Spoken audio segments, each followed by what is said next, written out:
Dearly Father, we come to you this day, thank you for waking us up this morning. We ask you to forgive us of our sins and the sins of our ancestors, Father. We pray that your word goes forth, Father, and we pray that you help us, Father, to be the beings of life that you've created us to be. We thank you for your mercies which you do forever. Thank you for your loving kindnesses, God. Again, we thank you for the gift of life, and thank you for sending your beloved Son, in whom you are well pleased, Father. All things, Father, we do ask you for in the name of your name. Amen.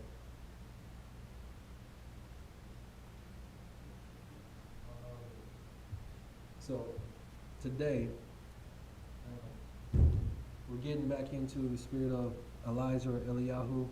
This is all about to turn the heart of the fathers to the children and the heart of the children to the fathers. This is still about the 7 kings. We're getting to the 7 kings, the strange salvation, and this one's all about the fear and the terror of Yahuah and how it's going to be on you. So let's do a quick recap, as quick as I can. We know that the foundational scripture for this is found in Malachi chapter 4. We'll just read that whole short chapter. It says, "For behold, the day cometh, thou shalt burn as an oven, and all the proud, yes, all that do wickedly shall be stubble, and the day that cometh shall burn them up, saith Yahuah of hosts, that it shall leave them neither root nor branch." Now, we talked about last time that us as men, we are the roots of our families, right? And our offspring are our branches. So that means that he's not going to leave any of those inhabitants. There's going to be no more patrilineal line. "But unto you that fear my name shall the Son of Righteousness arise with healing in his wings. And you shall go forth and grow up as calves of the stall." So there's 2 awakenings that's going on right now. And what we have to understand is either the sun is going to rise and there's going to be healing in its wings for you, or it's going to set on you. And we don't want the latter. "And you shall tread down the wicked, for they shall be ashes under the soles of your feet in the day that I shall do this, saith Yahuah of hosts." So this day of Yahuah is coming. It's what the prophets look for, because all prophecy has got to be fulfilled, and until this point, it has not been fulfilled yet. "Remember you the law of Moses my servant, which I commanded unto him in Horeb for all Israel, with the statutes and judgments." So there's something that's very important about the law of Moses for this great and dreadful or terrible day of the Most High, of Yahuah. There was something in it that we were supposed to understand, to comprehend. It says, "Behold, I will send you Elijah the prophet before the coming of the great and dreadful day of Yahuah. And he shall turn the heart of the fathers to the children, and the heart of the children to their fathers, lest I come and smite the earth with a curse." And that's what has really been happening. There's been a curse that's been put on the earth, and we haven't really paid attention to it.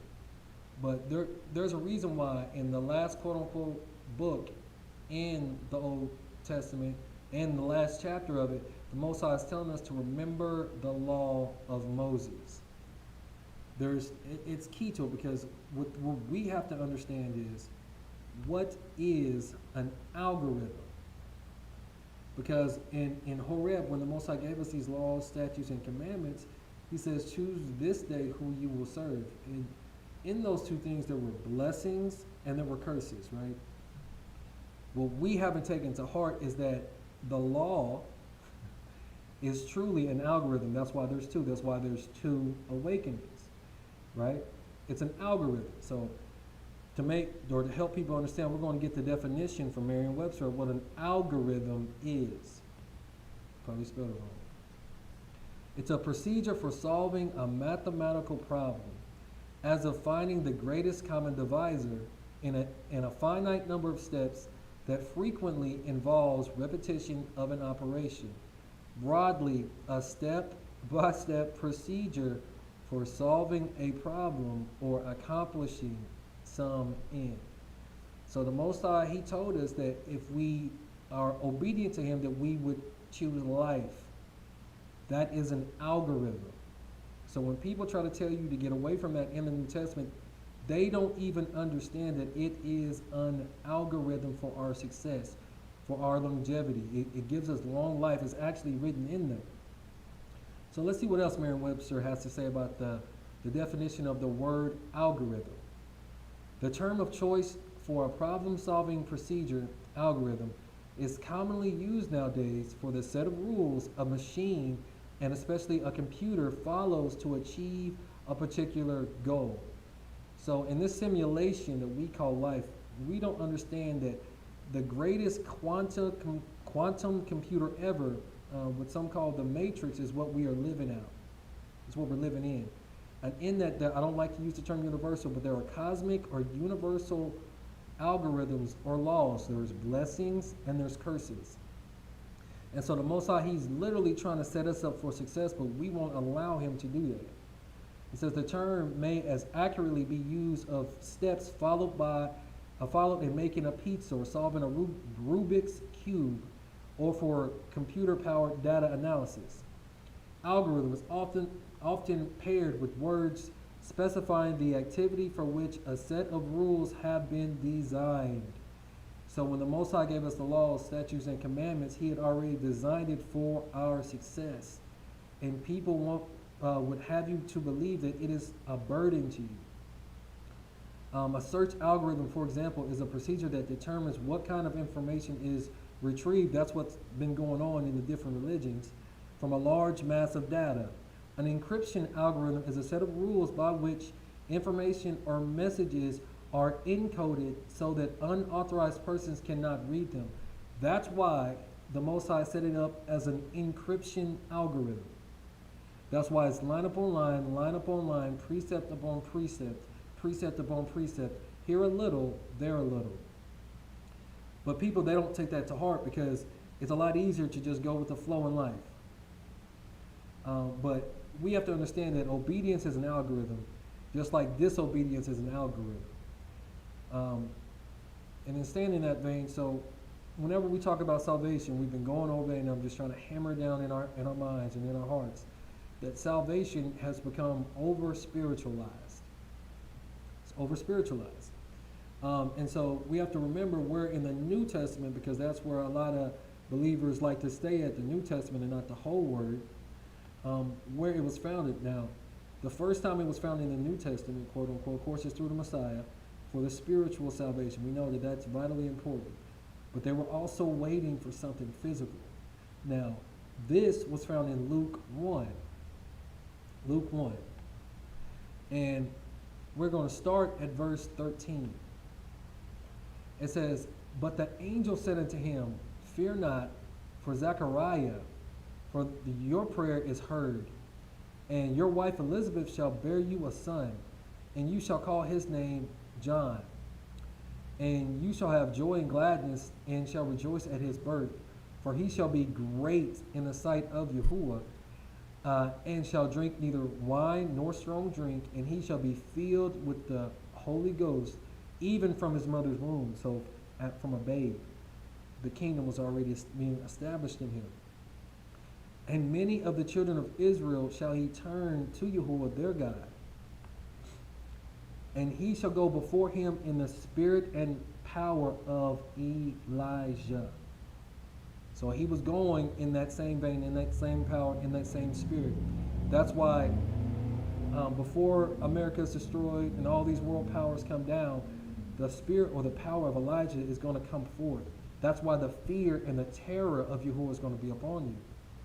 "To turn the hearts of the fathers to the children, and the disobedient to the wisdom of the just, to make ready a people prepared for Yahuah." So in the Old Testament, in Malachi, it said to turn the hearts of the fathers to the children and the hearts of the children to the fathers, right? But in the New Testament, it kind of, or quote unquote alleged New Testament, it kind of expounds on that, and it lets you know that it's more about the fathers first returning to the children. And that includes, if you have younger sisters, that includes the women in your household, because again, you are the roots and they are all the branches of it.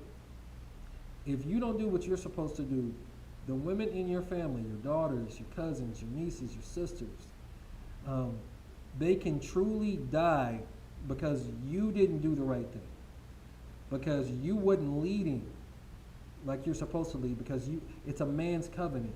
And a lot of us, we really don't take that into heart. We think we can just do whatever and just continue to get away with it.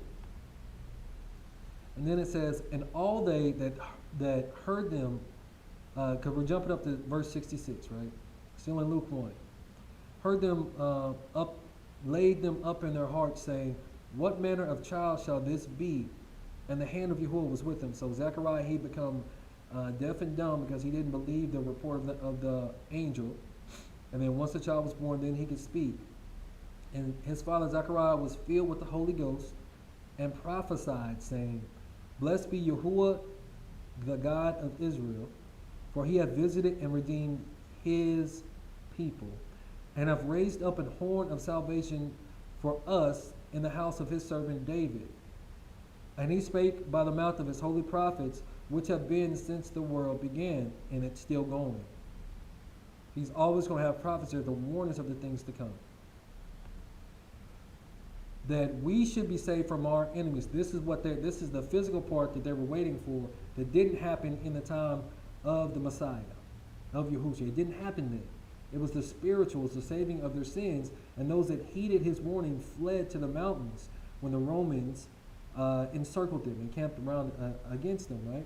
He said that we should be saved from our enemies and from the hand of all that hate us. This was what the promise of Abraham that they were waiting for, to perform the mercy promised to our fathers and to remember his holy covenant.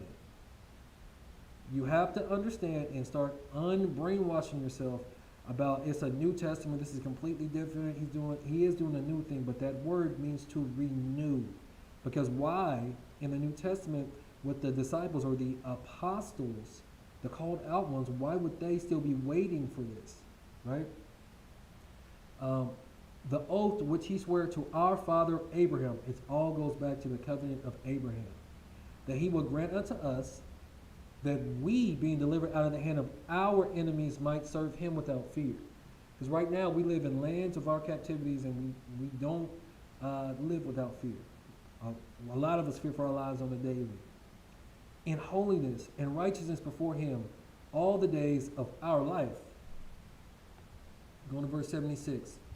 And you, child, shall be called the prophet of the highest, for you shall go before the face of Yahuah to prepare his ways. That is the spirit and the power of Elijah that's shooting forth this day.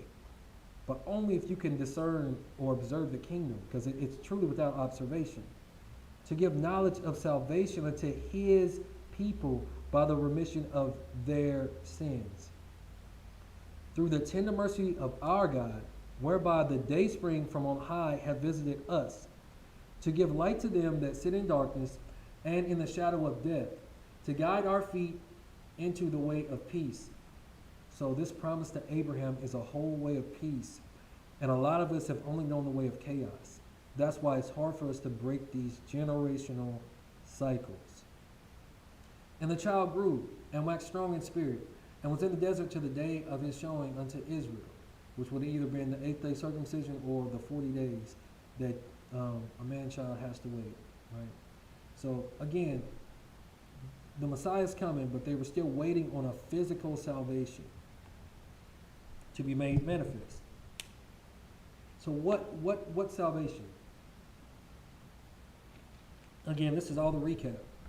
Again, we're going to Acts 1, just to show you that the disciples and the apostles were waiting on the same thing, even after the death, the burial, and the resurrection of the Messiah. So it says, verse 1. We're going to read verses, Acts 1, verses 1 through 8. The former treatise have I made, O Theophilus, of all that Yahushua began both to do and teach, until the day in which he was taken up. After that, he through the Holy Ghost had given commandments unto the apostles whom he had chosen, to whom also he showed himself alive after his passion by many infallible proofs, being seen of them 40 days, and speaking of the things pertaining to the kingdom of God, this kingdom of heaven that is without observation. And being assembled together with them, commanded them that they should not depart from Jerusalem, but wait for the promise of the Father, which said, "You have heard of me." Right? So this 40 days was an allotted prophetic time for miracles to be made manifest, right? For power to be given. For John truly baptized with water, but you shall be baptized with the Holy Ghost not many days hence, right? The Ruach HaKodesh. When they therefore were come together, they asked of him, saying, "Master, will you at this time restore again the kingdom to Israel?" So the disciples, the apostles, they were all waiting to receive dominion and power, to not be controlled by the Romans, because they were occupied, right? They were just like us in America, we're occupied. And he said unto them, "It is not for you to know the times or the seasons which the Father hath put in his own power." So they were still waiting for a physical salvation, because the Messiah, through the Piscean age, he fulfilled the latter portion of the spiritual things, right? But now when this day of Yahuah comes and that fear and that terror of Yahuah is upon you, it's going to be a physical salvation. And it's going to be a strange salvation because a lot of people have no idea what to look for. They're still waiting for an invisible rapture, instead of paying attention to the signs of the awakenings, because there's two that's going on. So we talked about a scapegoat. Now, a scapegoat is just one that bears the blame for others, or it was a goat who symbolically all the sins of the people will be put on for Yom Kippur, or the Day of Atonement. But it's a scapegoat to blame someone, something or someone else for something. And we know that throughout the book of Malachi, the Levites became the scapegoats because the men of Israel weren't giving their best. And then the Levites weren't making sure and, truly going through the sacrifices and doing their portion either. The problem was none of the men of Israel were taking accountability. It's the quality or state of being accountable, especially an obligation or willingness to accept responsibility or to account for one's actions. Always want to blame the women, always want to blame the children, want to blame everyone else but yourself. This is a man's covenant. It's on you. Your families rely and depend on you. You are their protector. You're supposed to be leading them and guiding them into all truth. You're supposed to be heads of households. You're supposed to be honorable. Your word is supposed to mean something, right? But at this point in time, in Malachi, it didn't. It didn't mean much at all. So even through Malachi 2, talked about how they had corrupted their seed and how the Most High was going to put dung on their faces. Now, we talked about why the Most High put dung on their faces, and you have to go back to Leviticus chapter 1 to understand what the priests weren't doing, because this is all about the priests in this one. And if you go to verse 9, Leviticus 1 verse 9, "But his inwards and his legs shall he wash in water, and the priest shall burn all on the altar to be a burnt sacrifice, an offering made by fire of a sweet savor unto Yahuah." So because they wouldn't go through the water, they wouldn't make sure that the sacrifices went through the proper baptism or purification, the Most High said, since you're going to burn a stink to me, I'm going to put dung on your faces. Because the Most High was literally giving them an eye for an eye. He don't play that. We got the wrong idea of who our Creator is. Even in Malachi 3, a few other things that we learned about Malachi. So we don't know who wrote the book of Malachi. It's alleged to be potentially Ezra, but that's been refuted, so we don't know. And Malachi literally means my prophet. So this book is to the priests, to the Israelites, but it's also talking about the coming John the Baptist, because he is the prophet that was making the way. And then it's also talking about the coming Messiah, who is the messenger of the covenant. Now notice, it's the covenant, right? So it says, "Behold, I will send my messenger." That's what Malachi means. "And he shall prepare the way before me, and Yahuah, whom you seek, shall suddenly come to his temple, even the messenger of the covenant, whom you delight in. He shall come, saith Yahuah of hosts." And it talks about how, well, let's just keep going. Verse 2. Malachi 3, verse 2. But who may abide the day of his coming, the dreadful day of Yahuwah? And who shall stand when he appeareth? For he is like a refiner's fire, and like fuller's soap. And he shall sit as a refiner and a purifier of silver. And he shall purify the sons of Levi. That's the sign, the Levites being purified. And purge them as gold and silver, that they may offer unto Yahuwah an offering in righteousness. Then shall the offering of Judah and Jerusalem be pleasant unto Yahuwah, as in the days of old, as in former years. So the purifying of the Levites is a major sign of the times. And we know that there's a great awakening. All of the tribes are being awakened and being purified. So you got to pay attention. And I will come near to you in judgment, and I will be a swift witness against the sorcerers, and against the adulterers, and against false swearers, and against those that oppress the hireling in his wages, the widow, and the fatherless, and that turn aside the stranger from his right, and fear not, saith Yahuwah of hosts. For I am Yahuwah, I change not, therefore you sons of Jacob are not consumed. So this is all about the covenant that the sons of Jacob are truly in, going back to who? Abraham. Even from the days of your fathers you are gone from mine ordinances, and have not kept them. Return unto me, and I will return unto you. That's an algorithm, saith Yahuwah of hosts. But you said, wherein shall we return? And then it starts to talk about tithe.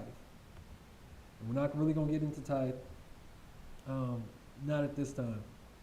But we're definitely one of these days going to deal with the tithe. Now, if we jump down, Malachi 3, jump down to verse 16. Then they that fear Yahuwah spake often one to another. So this is what we're supposed to be doing. And Yahuwah hearkened and heard it. And a book of remembrance was written before him for them that feared Yahuwah and that thought upon his name. What we don't understand about the fear of Yahuwah is once we fear him, the Most High will put his fear upon you. And when that fear is upon you, all of the nations will not be able to stand against you. That's why it's no weapon that's formed against you shall prosper. And every tongue that shall rise up in judgment, you shall condemn. This is the heritage, this is the inheritance, this is the Nahala of the servants of Yahuwah, and our righteousness is of him. But that's going before in the spirit and in the power of Elijah. It says, and they shall be mine, saith Yahuwah of hosts. In that day, when I make up my jewels, and I spare them, as a man spareth his own son that serveth him, then shall you return and discern between the righteous and the wicked, between him that serveth God and him that serveth him not. So there's a spirit of discernment that gets released when all this happens. Right? Again, this is all about the spirit of Elijah. This is about the fear and the terror of Yahuwah. So if we go to Genesis 15, because we're still doing a recap. Genesis 15, and then let's read it. It says, starting in verse 8. Genesis 15 and verse 8. And he said, Yahuwah Eloah, whereby shall I know that I shall inherit it? Talking about the land of Canaan, which we have to stop calling it the land of Canaan. It is the land of Shem. It is the land of the Israelites. It's the land of Abraham. And he said unto him, take me an heifer of 3 years old, and a she-goat of 3 years old, and a ram of 3 years old, and a turtle dove, and a young pigeon. There's a reason why he wanted 3 years old, 3 years old, 3 years old. If you know anything about the tithe, again, we're not going to really get into it. There's something called the year of the tithe. The year of the tithe. It's the third year. And he took unto him all these, and divided them in the midst, and laid each piece one against another. But the birds divided he not. And when the fowls came down upon the carcasses, Abram drove them away. So he was protecting, preserving, regarding, and guarding the covenant. It was too important to him. He did not want it to be polluted by these unclean things or beings, right? He did not want that. Abram was the friend of the Most High, and he knew better. He knew better. Okay, here we go. So, verse 12. And when the sun was going down, a deep sleep fell upon Abram, and lo, a horror of great darkness fell upon him.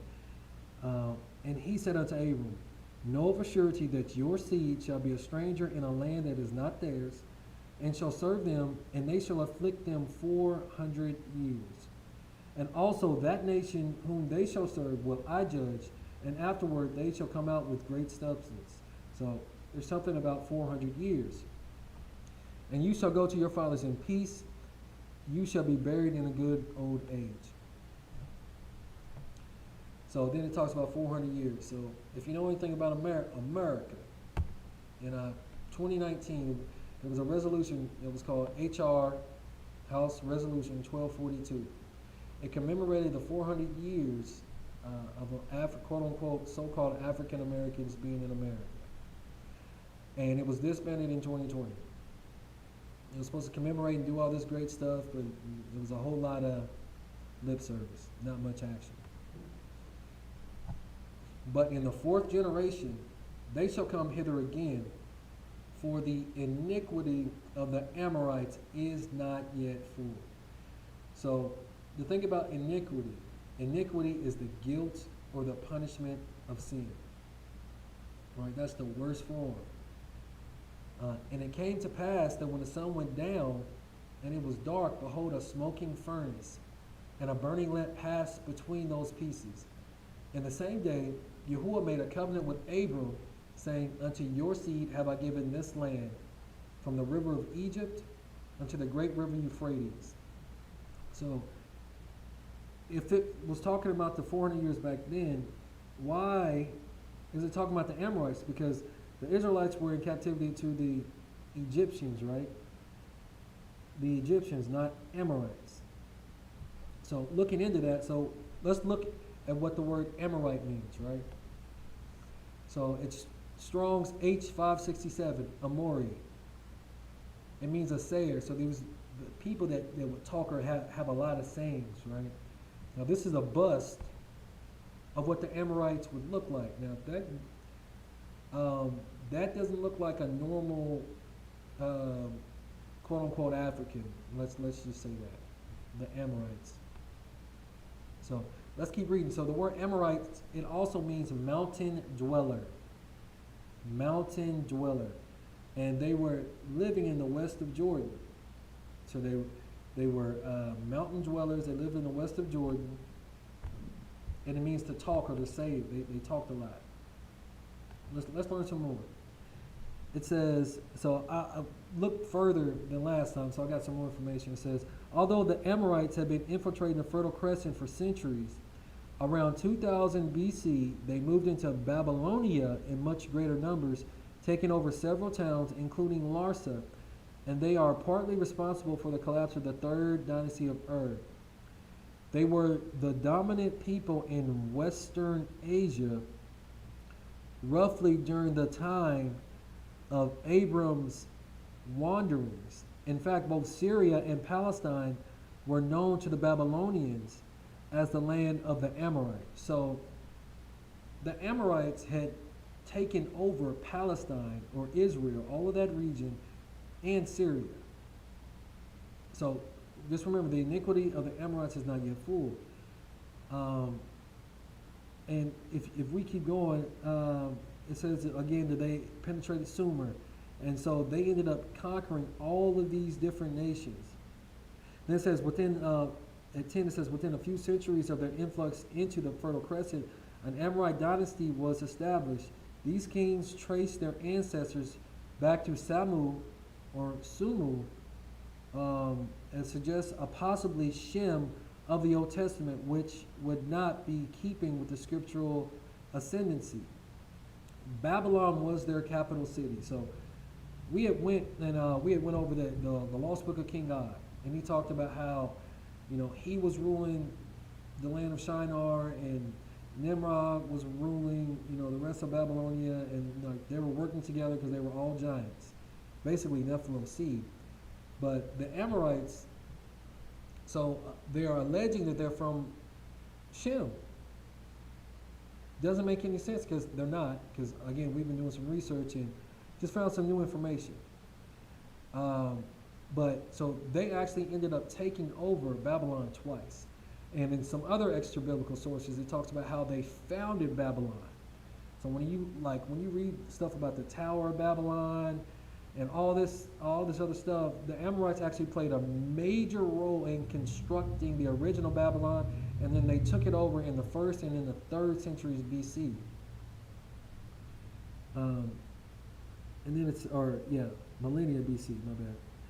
And then it says the kingdom of Mari also could be considered Amuru kingdom. So even in Mesopotamia, again, we know that they took over Assyria. It says from 1814 to 1782, they controlled the Tigris in Syria again. They were ruling Assyria, not just Syria, in the northeast. So they're ruling Babylon, the land of Shinar, Palestine, Syria, Assyria, all these different nations. Now, the crazy thing is, like, they kind of get lost in history. And the information is conflicting, it's contradictory, because this is even what this author says. He said, I should point out that the various sources which I have examined seem to be contradictory and confusing at times. Even within their own isolated accounts, from what I can gather, it seems as though the Amorites came from the north and entered into the Babylonia area circa 2500 BC. So now it's like 300 years prior to that, but they're coming from a different region. And then into Palestine around 2200 BC, although it is not clear that they went from Mesopotamian region into Palestine. But everything about them is contradictory. It doesn't make any sense. It's almost like they're trying so hard to confuse people. But they were a warlike tribe. Now, these extra biblical sources, right? Then it says, it talks about their burials and the way they buried people. But it's really interesting because why, when again there was an Egyptian captivity, are they worried about the Amorites? Because the iniquity of the Amorites is not full, according to the dream of Abram. And it says the Amorites, a nation of Canaan, and apparently the greatest and most powerful of them all, and whose name is sometimes used in a wider sense so as to include all the nations of Canaan. So these Amorites conquered Babylonia, Syria, Assyria, Tigris, and also from another extra biblical source, it talks about how the term Amorites can also refer to the Nephilims also. So it can return to the Nephilim seed, or the giants, and it can refer to all of the tribes in Canaan. So then we're still on Amorites. So then we went through their description of the Amorites. So one thing about it, they believed they had their own holy trinity. They had a father, a mother, and a son. It said the god Amaru's association with the mountains and his wife with the desert suggests that they may have originated in the area of Syria around Mount Hermon. But this is unsubstantiated. So according to their origins, it was around Mount Hermon, right? That's what we talked about last time. And then, of course, they settled in Mari and Elba and Babylon. But just keep these in remembrance. Now, their greatest period was between 2000 and 1600 BCE. This was known as the Amorite period. That's when they were really ruling, doing their thing, right? So as we keep going, because we learned some new information. So their description, the Egyptian monuments described them as having fair skins, light hair, blue eyes, curved or hooked noses, and pointed beards. Amorites, but they claimed that they're from Shem, according to some other sources, right? Amorites. They were a Semitic-speaking people, though, but it's really contradictory. So when you see Semitic, it can also just mean Semitic-speaking people. It doesn't always mean it's a bloodline. So then we talked about there were mountaineers, right? There were mountain dwellers. That's another definition for Amorite. It says they were fierce tribal clansmen who apparently forced themselves into lands they needed to graze their herds. Though herdsmen, the Amorites were not peaceful pastoralists. They twice conquered Babylon, that's what we talked about, in the third and in the first millennium. The decline of the Sumerians is literally due to them. And it says the Amorites seem to have worshipped the moon god Sin. They spoke in the dialect of the Akkadians. And the only word remaining from the Amorite dialect was Shinar. So for all their language, the only word that we have from them, because we don't know what they spoke, the only word that we have is Shinar. Shinar, Shinar, Shinar. So as we keep going, so does that make him an Amorite? Blonde hair, blue eyes. So again, I'm just giving y'all quick sources. So the Amorites remain a mystery in the biblical sense. Given that archaic languages in the Afro-Asiatic family share common consonants roots with different vowels, it is likely that Amorite is an anglicized form of the word Amaru. So Amorite, Amaru, America. It says the peoples of Amaru were related to and under the governance of the Nile rulers. So now when it talks about the iniquity of the Amorites, we know that the Israelites were in captivity to the Egyptians for 400 years. But there's something about that and then them being related to them also. So that's what it said. We're related to them, right? And under governance of the Nile rulers, some lived in Egypt and are represented on ancient monuments as having fair skins, light hair, blue eyes, aquiline noses, and pointed beards. Henry George Tompkins, a member of Royal Archaeological Institute, wrote that the Amorites were blue-eyed and fair-haired. Egyptologists and Assyriologists believe that the Amorites were white with blue eyes and fair hair according to the Psalms. The Hittites, they can also be synonymous with the Hittites. So a lot of these, because it says the Amorites were a tall, handsome people with white skins, blue eyes, and reddish hair, all the characteristics, in fact, of the white race. I read another source where they basically use iconoclasm, where they whited this out again. They try to say that everybody in Palestine, all of that was white. All of it. There was no color at all. It was just all of them. And a lot of these sources are just wild. And yeah, even it says, according to Saul's tomb, number 34 at Thebes, belonging to the 18th dynasty, circa 1550 CE through 1292, illustrates a bearded Amorite chief with white skin and red-brown hair. This tomb dates to a time after the earliest evidence of the Amorites in Genesis, so even way back when, way back. So it says Amaru is also the name of the northernmost district of Egypt's empire. So they had a hand in everything going on in Egypt also. We didn't even realize that. That's why the iniquity of the Amorites is not yet full. And it included the coastal region from Ugarit to Byblos. So let's just keep going. Let's keep going. So is he an Amorite, Horite, Edomite? So then let's, you know what I'm saying? Yeah. So then let's look at the definition for Horite. So the definition for Horite is a cave dweller, right? Cave dweller. Inhabitants of Mount Seir in Edom. So all of the Edomites, anyone that goes under the name of Edom or Idumea, the name goes all the way back to cave dwellers. So we got Amorites that are mountain dwellers, came from west of Jordan. They talk a real good game. They're really good talkers, whatever. And we know that we know that in mountains that there's caves. I mean, that's putting two and two together. So it's a troglodyte, an Idumean Horite, right? Okay. So Horite means cave dweller. So we kind of skimmed through this, but we didn't really read it all. Because again, I've been doing a little bit of studying. So it says the Horites, or Horim, denoted the inhabitants of Mount Seir before its occupation by the Edomites. So prior to the Edomites, the Horites were there.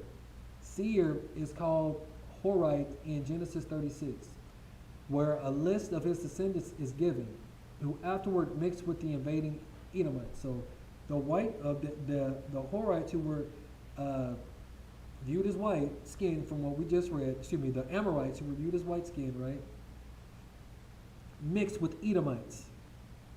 So we know that when somebody of a darker hue gets with someone of a lighter hue, if you keep doing that, then either you're gonna, especially if it's you keep dating the same type of woman, you're gonna get lighter and lighter and lighter, right? So I just want you to see that. So they mixed.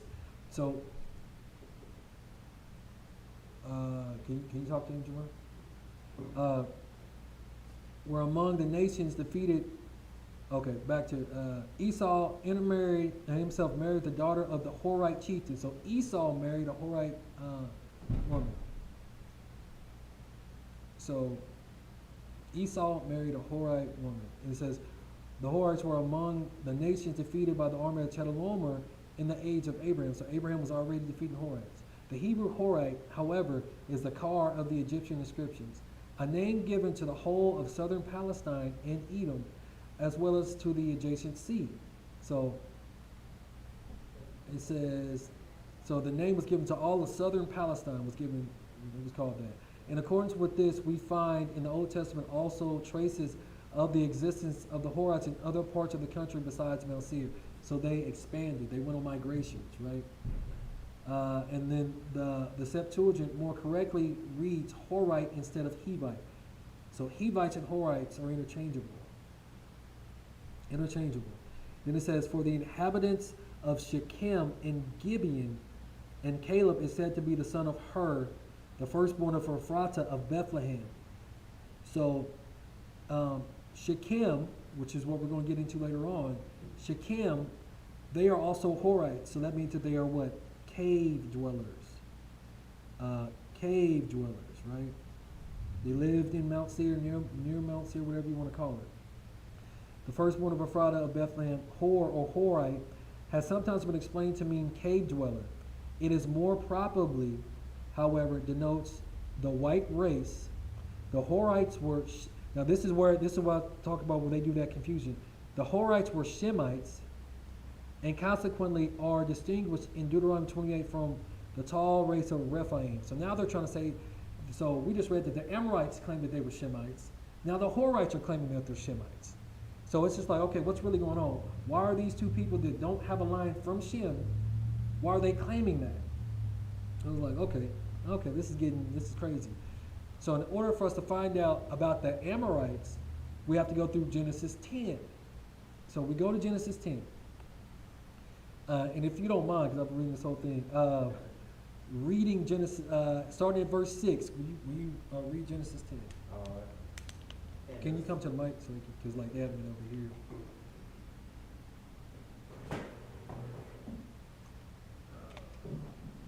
Thank you.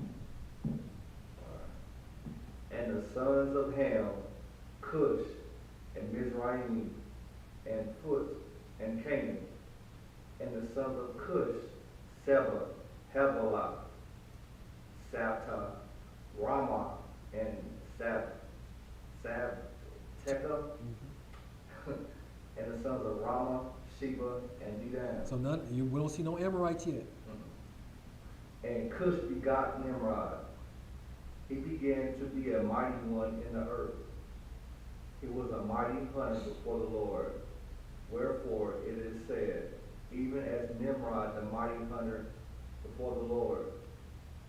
And the beginning of his kingdom was Babel, and Erech, and Akkad, and Calneh, in the land of Shinar. So we're going to stop right there. So the only word from the Amorite language that remained was what word? It was Shinar. So this is what I'm saying. When you start looking into different sources, it start telling you like, wait. So they conquered Babylon twice, but then they actually had a hand in creating the original Babylon. Because if Nimrod was the first one, or Sargon the Great was the first one to be the first world dictator, why would it be called the land of Shinar? Like Shinar, because that's from the Amorite language, so that's why you know that they had a strong influence. So paying attention, knowing that now, keep going. Out of that land went forth Ashur, and builded Nineveh, and the city of Rehoboth, and Calah. And resting between Nineveh and Calah, the same is a great city. And Mizraim begot. Mizraim is the Egyptians. And Mizraim begat Ludum, and Ananim, and Lahabim, and Naptuim. And, man, what is going on with these words, bro? Like, that's how they used to talk.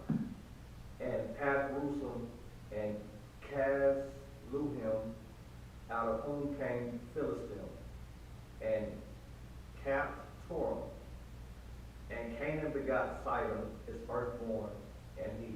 So, Canaan's first two sons. So Canaan is the youngest son of Ham, right? So, one thing about that Philistim that you just read, that's the word Philistine, right? And if you look at it, it says that its origin is from Crete, not necessarily not from Africa. So a lot of the stuff just started looking like, man, did other people like come in and then, I don't know, there's just been a lot of hands in the making of the Bible to where they make you think certain things. And you're like, wait, if you look at the definition of Philistine, it says it's from Crete. You know, that's where Alexander was from. It's all about confusion. Confusion. It's all about confusion. Facts. Now we're going to learn about the Amorites. All right. So now these are all the sons of Canaan. Okay. Okay. And the Jebusite and the Amorite. And the what? And the Jebusite and the Amorite. Okay, that's one. Okay. And the Girgasite. Uh-huh. And the Hivite. Uh-oh. And the Archite. And the Sinite. So we just talked about how the Horites and the Hivites can kind of be synonymous with each other. Even the Amorites, because mountain dweller, cave dweller, all of that. So looking in, okay, I found this. Okay. So we're gonna stop there because you won't see anybody else. So we know that the Amorites. So why, when we read earlier, were the Amorites saying that they go back to Shem when they come through Canaan? That was the whole point. Yeah. Which means they come through Ham, not Shem. But maybe they was told that, down through the years or something. Nope, that's not it.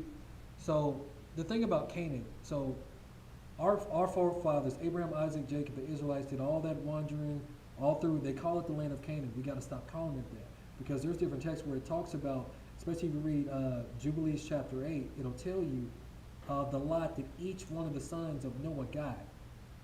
So when the Most High came to Abraham, Isaac, Jacob, the Israelites telling them this is going to be the land I'm going to give you this, it's because way back when, that was the lot that all of them drew. And Canaan didn't like the lot that he had, so he decided, well, I'm just going to come and push my way into here. Just like they were pastoralists, but they weren't peaceful. Like they would take stuff by force. They were bullies, right? And that was their spirit. That was their nature. So all that just to build. So let's keep going. Then it says, so I'm going to read this top portion. Now, talk about the Hittites also.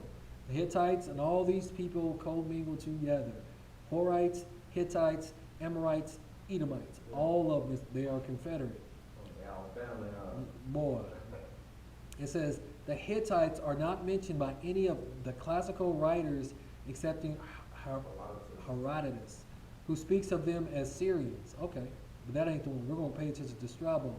Strabo calls them white Syrians. So we got Amorites as white, and we got Hittites or Hivites as white. Now, and we know that the Amorites come from Canaan. So let's just keep going. I'm going to show you another. So this is a picture, a portrait of a Hittite. Do you see that picture? Yeah. That don't look like somebody of color, do it? Look like somebody white, don't it? Yeah. Right. So this is a portrait of a Hittite. So there's a lot of confusion going on. I was looking at all this stuff like, man, that don't make no sense. So Canaan, so you know anything about the curse of Ham that they try to put on us, especially in the 20th and 19th century? So what they said was because Ham ended up He had genes of the could have. of the giants. He definitely could have. So like there's some lore that he actually had sex with Noah's mom, and some of the lore I don't really get into all that. And then of that son, like that's when Noah woke up, was like, and cursed be Canaan, a servant shall he be, because then he woke up from that drunken, because he had just got done drinking wine or whatever. So that's what some lore says. But the thing about Canaan, or the curse of Ham, they try to say that that's where all the black skin comes from. right? They said, oh, because Ham was cursed, it would be the curse of Ham, but they would always say Canaan, because Noah, he cursed Canaan, because he couldn't curse Ham because the Most High blessed him. Yeah. So then he said, servant of servants shall you always be. So since we went into the slavery, they try to say that was us. But what if it's... What? Never What? Say it. Never mind. Say it out loud. We'll get to it. We'll get there. We'll get there. Oh, man. Because if we go back to, I don't really want to go all the way back, but if you go back to Malachi, especially like 4, he says that all these things are going to happen unless I smite the earth with a curse, right? And they always talk about the curse of Ham or the curse of Canaan, and they try to say that our black skin is the curse. But the only curse that you see in the Bible of a mark on somebody's skin was leprosy. So in other words, it's a hijack, because they already tried to hijack our identity. They try to say they're Shemites, they're not. At best, they come from Canaan, but more than likely, because we don't know where they actually came from. Yeah. Because, like, if you look at all the sources when it talks about the Amorites, right, it talks about, well, this source says that they come from the north. But this source says that they come from this place. Where do they come from? Like, it's wild. And so, like, then, like, if you were to finish Genesis 10, you would see all the sons of Shem, right? And ain't none of those people. So we're just going to keep going for time. You know, this is the recap. We talked about how in Nevada they found cave-dwelling, cannibalistic red-haired giants. Yeah. Huh? They found one in Afghanistan. In Afghanistan, that's what you talked about last time, right? So if you want to look at Lovelock Cave. So now we're almost here. So the wisdom of Solomon. This is still a recap because it was so much I didn't want people to forget. The wisdom of Solomon, chapter 5, verses 1 through 8. Then shall a righteous man stand in great boldness before the face of such as have afflicted him, and made no account of his labors, because we still ain't got reparations to this day, Yeah. right? That's why it's going to be a strange salvation, and that's why the fear and the terror of Yahuah is going to fall upon us once these people realize that they have been under a strong delusion, right? When they see it, they shall be troubled with terrible fear, the fear and terror of Yahuah, and shall be amazed at the strangeness of his salvation. It's going to be so strange, so far beyond all that they look for. And they repenting and groaning for anguish of spirit shall say within themselves, this was he whom he had sometimes in derision, and a proverb of reproach. This is what they're going to say, because they're looking for a rapture, and they don't realize once we exit this place, all hell is literally going to break loose. Once we exit from all the places throughout the world, you're just going to see, like, there's I forget what that movie that was, like, it talked about how all of a sudden you see all these black people that just leave like their countries and go back to the motherland, right? And then it's just like chaos ensued, right? We fools accounted his life madness and his end to be without honor, because they said we was nothing. We was nothing, right? So then we go to Jeremiah 16 real quick. Jeremiah, go ahead. Verses 13 through 21. Jeremiah 16, verses 13 through 21. Therefore I will cast you out of this land into a land that ye know not, neither ye nor your fathers. And there shall ye serve other gods day and night, where I will not shew your favor. So he's not going to show us any favor, right? Therefore, behold, the days come, saith the Lord, that it shall no more be said, the Lord liveth, that brought up the children of Israel out of the land of Egypt. Passover ain't going to be about Egypt no more. Yeah. But the Lord liveth, that brought up the children of Israel from the land of the north, Because we're in North America. and from all the lands whither he had driven them. And I will bring them again into their land that I gave unto their fathers. This is the promise of Abraham that we're waiting on. We're not waiting for a rapture. We're waiting for an exodus. Yeah. Behold, I will send your many fishers, saith the Lord, and they shall fish them. And after will I send for many hunters, and they shall hunt them from every mountain, and from every hill, and out of the holes of the rocks. For mine eyes are upon all their ways, they are not hid from my face, neither is their iniquity hid from mine eyes. And first I will recompense their iniquity and their sin double, That's what happened to us. We went into those captivities, right? Yeah, because they have defiled my land, they have filled my inheritance with the carcasses of their detestable and abominable things. Man, that don't sound good. Not at all. Not at all. All right. O Lord, my strength and my fortress and my refuge in the day of affliction. The Gentiles shall come unto thee from the ends of the earth, What? and shall say, surely our fathers have inherited lies, vanity, and things wherein there is no profit. That's why it's going to be a strange salvation. That's why the fear and the terror of Yahuah is going to be upon you. Go ahead. Shall a man make gods unto himself, and they are no gods? Therefore, behold, I will this once cause them to know. I will cause them to know my hand and my might, and they shall know that my name is the Lord. So, in this day, in that time, when this happens, they are going to know the power of the Most High. Because again, the fear and the terror of Yahuah is going to be upon you, and we're going to come back because they had sometimes had us in derision. That's why it's going to be such a strange salvation. That's why they're going to say, we have inherited lies, right? Because there's been a controversy that's been going on. And so we're going to go to Isaiah 34. So last time in Isaiah 34, we only read verse 8. But this time, I'm going to give y'all more of a context. Because people are waiting for a rapture. People are thinking everything's going to get back to normal. People don't understand that there's two awakenings going on, right? So When the rapture happens, ain't nothing gonna be normal. It's gonna be chaos.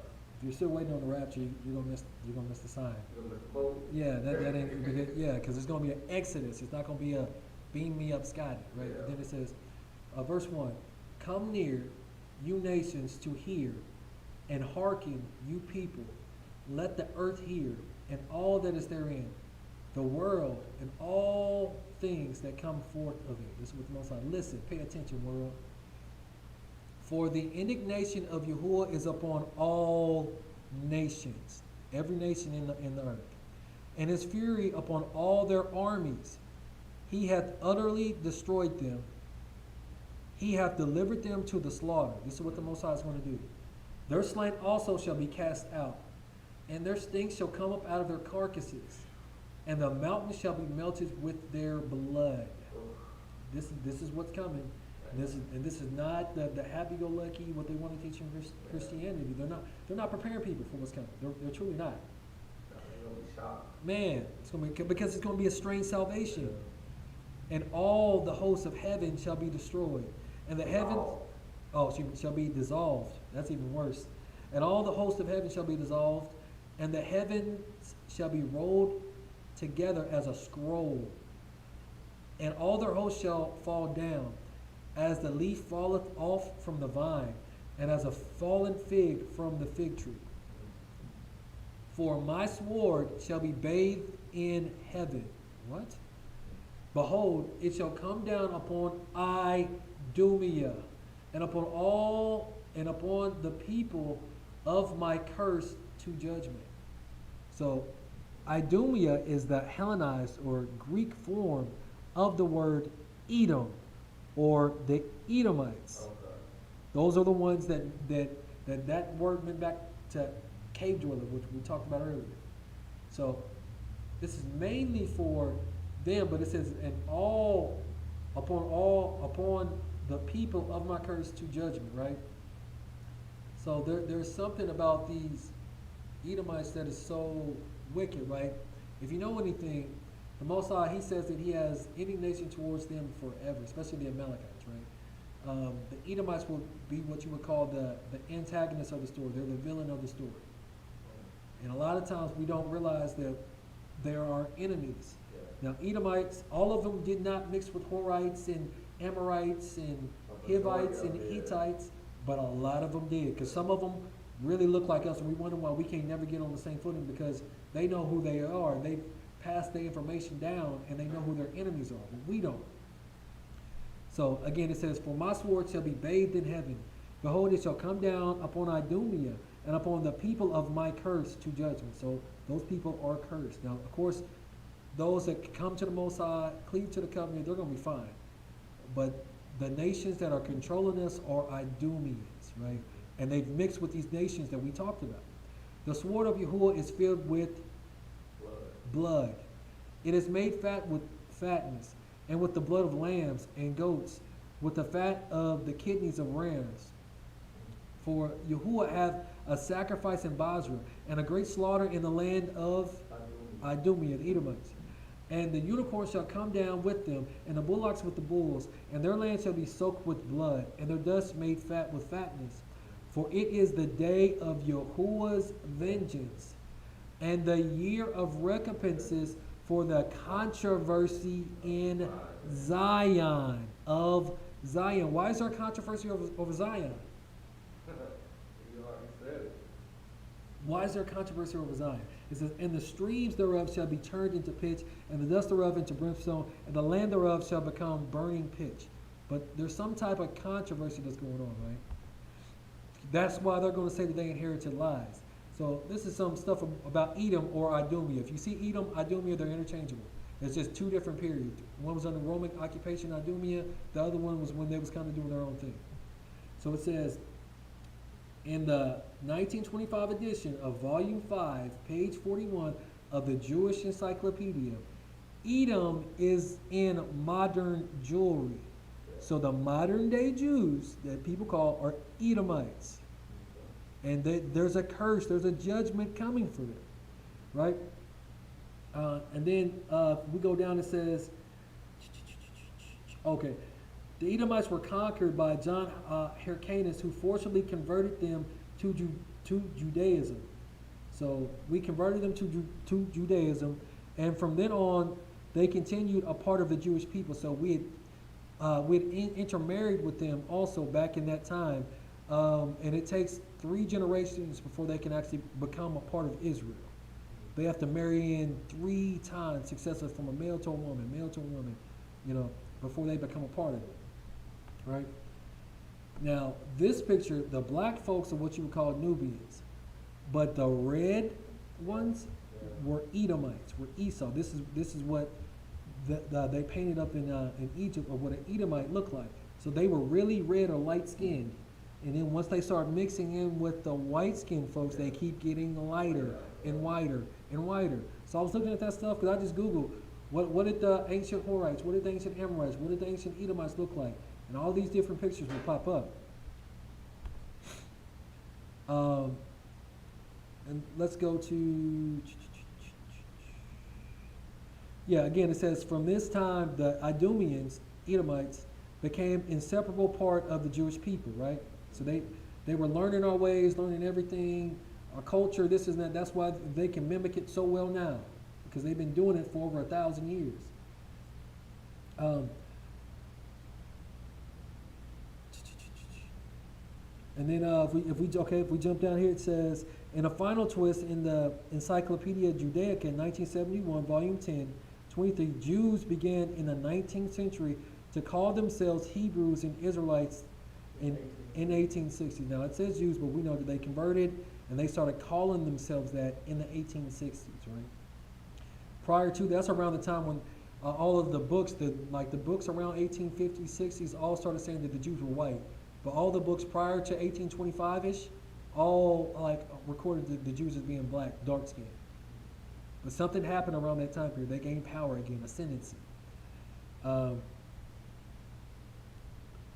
Yeah. So, and it says this would mean that their ancestors came not from the Jordan, but from the Volga, and not from Canaan, but from the Caucasus Mountains.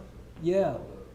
And not from Canaan, but from the Caucasus Mountains. Because again, you got to also remember Horites, Hivites, Amorites, all these. Because the Amorites, we 100% don't know where they came from. Because there's 2 different sets of Amorites. There's 2 different sets, and a lot of these people you don't really know, right? So I'm just looking at pictures, and all these pictures pop up of Edomites or Horites, and then this is supposed to be an Edomite in Rome. This is supposed to be another one. I just asked Google, what did a Edomite look like?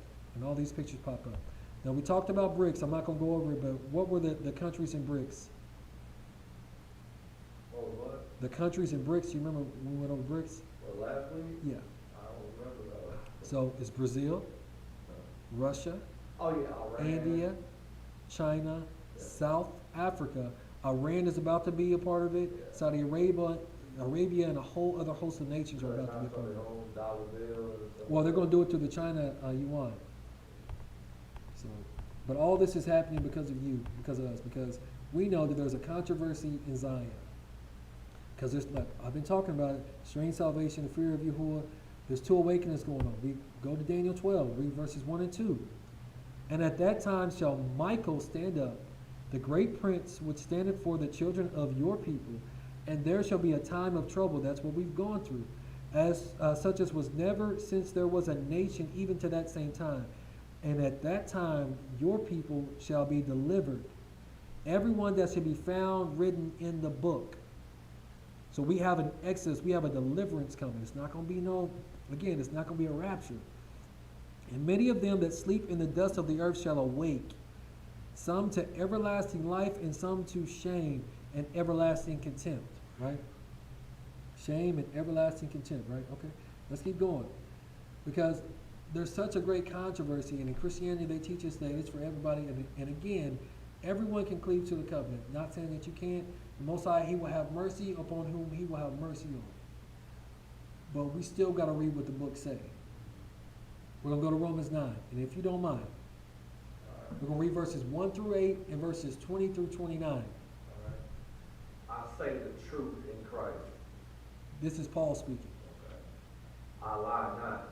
My conscience also bearing me witness in the Holy Ghost, that I have great heaviness and continual sorrow in my heart. For I could wish that myself were accursed from Christ for my brethren, my kinsmen, according to the flesh. Now, would you do that? Would you make it to where you're going to be burning forever for your family? Yeah.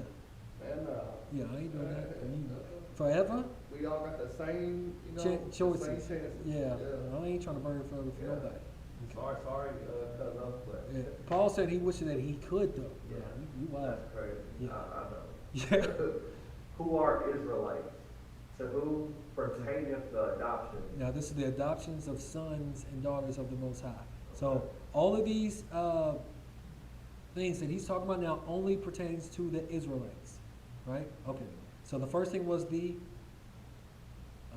adoption. Yeah, adoption. Okay, keep going. And the glory, Mhm. and the covenants, The covenants. and the giving of the law, Uh-oh. and the service of God, and the promises. Wait. The promises, The promises. the service of God, the giving of the law, the covenants, the covenants. And the glory, yeah, the adoption. So all of that's only, this is what Paul says, right? The Israelites, right? Okay, just make sure that we're both reading the same thing. Yeah. Keep going. Whose are the fathers, and of whom, as concerning the flesh, Christ came, who is over all, God bless forever, amen. So according to the flesh, those are the only people that the Messiah came for. That's an uncomfortable truth, right? But keep going. Because with this chapter, people try to say a lot of different things, and we're going to go back to the Old Testament to get clarity, right? Okay, keep going.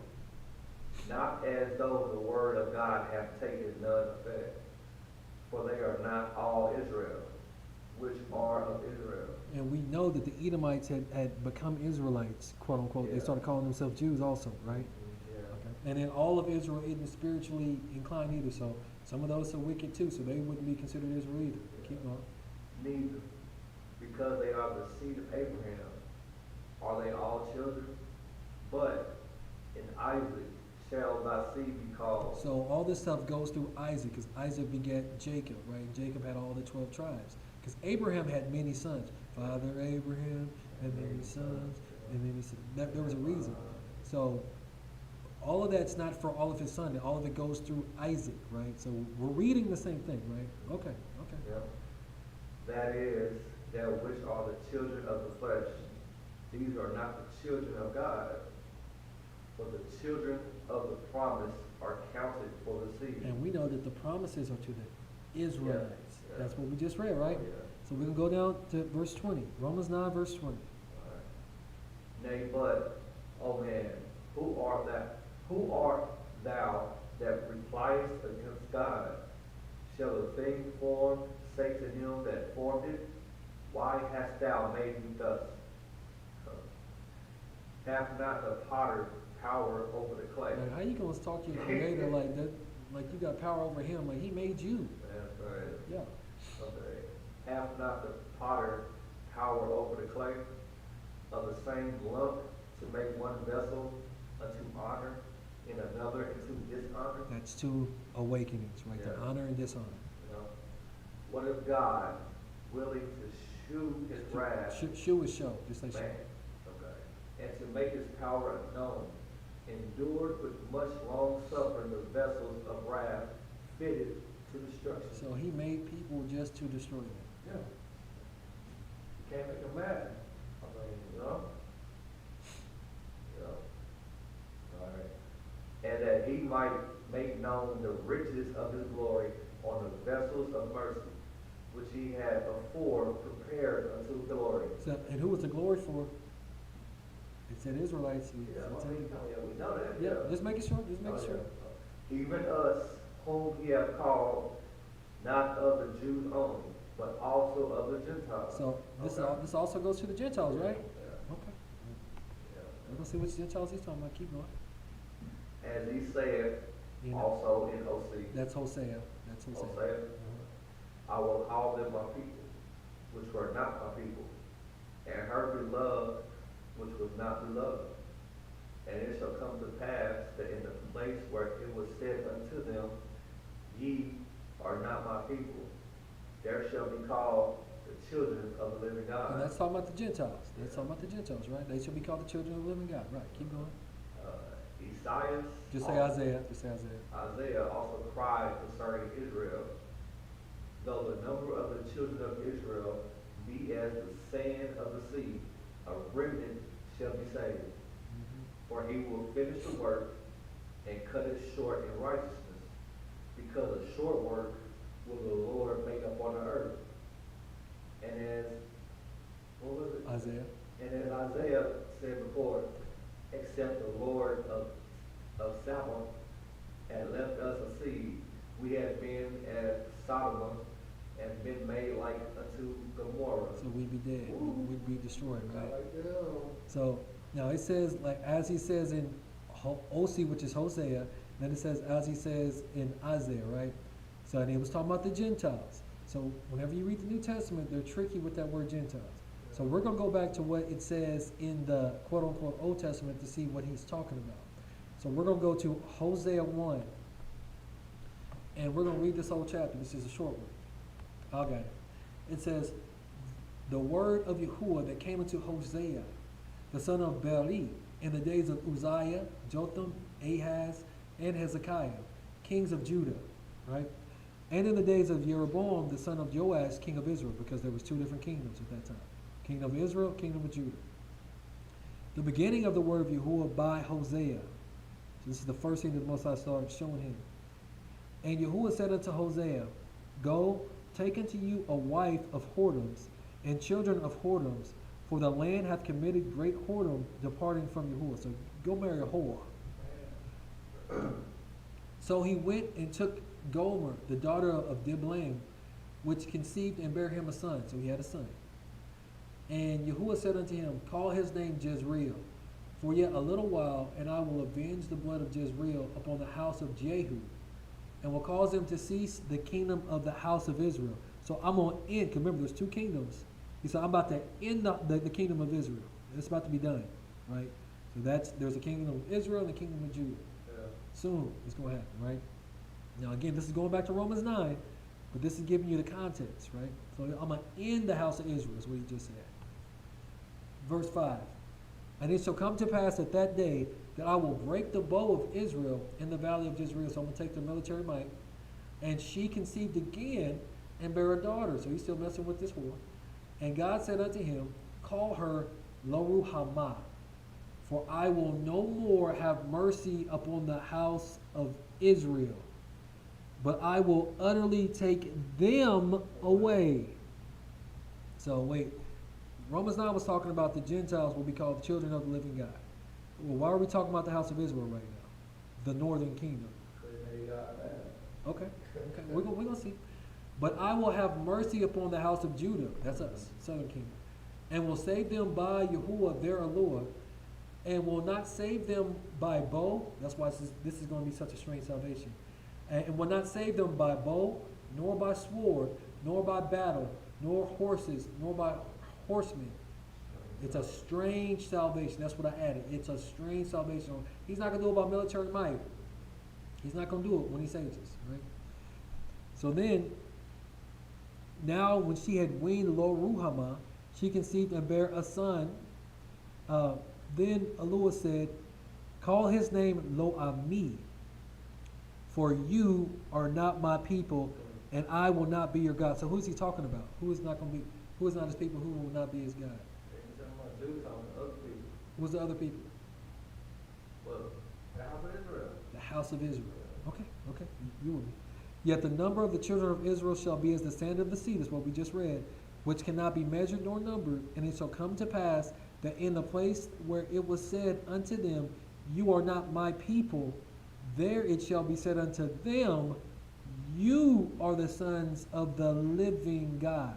So when it talks about the Gentiles in Romans 9 in the New Testament, it's literally talking about the house of Israel, the northern kingdom. But in Christianity, they take that and they run with it a whole different direction. Then shall the children of Judah and the children of Israel be gathered together. That's why this is going to be such a strange salvation. Judah goes first, but we all come back. All of us, all across the world. Right?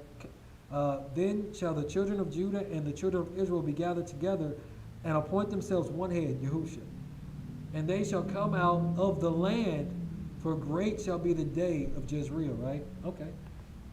Now Isaiah says something too in Romans 9. So we're going to go to Isaiah 10 real quick, and if you don't mind. Therefore shall the Lord of hosts, send among his fat ones leanness, and under his glory he shall kindle a burning like the burning of a fire. And the light of Israel shall be for a fire, and his Holy One for a flame.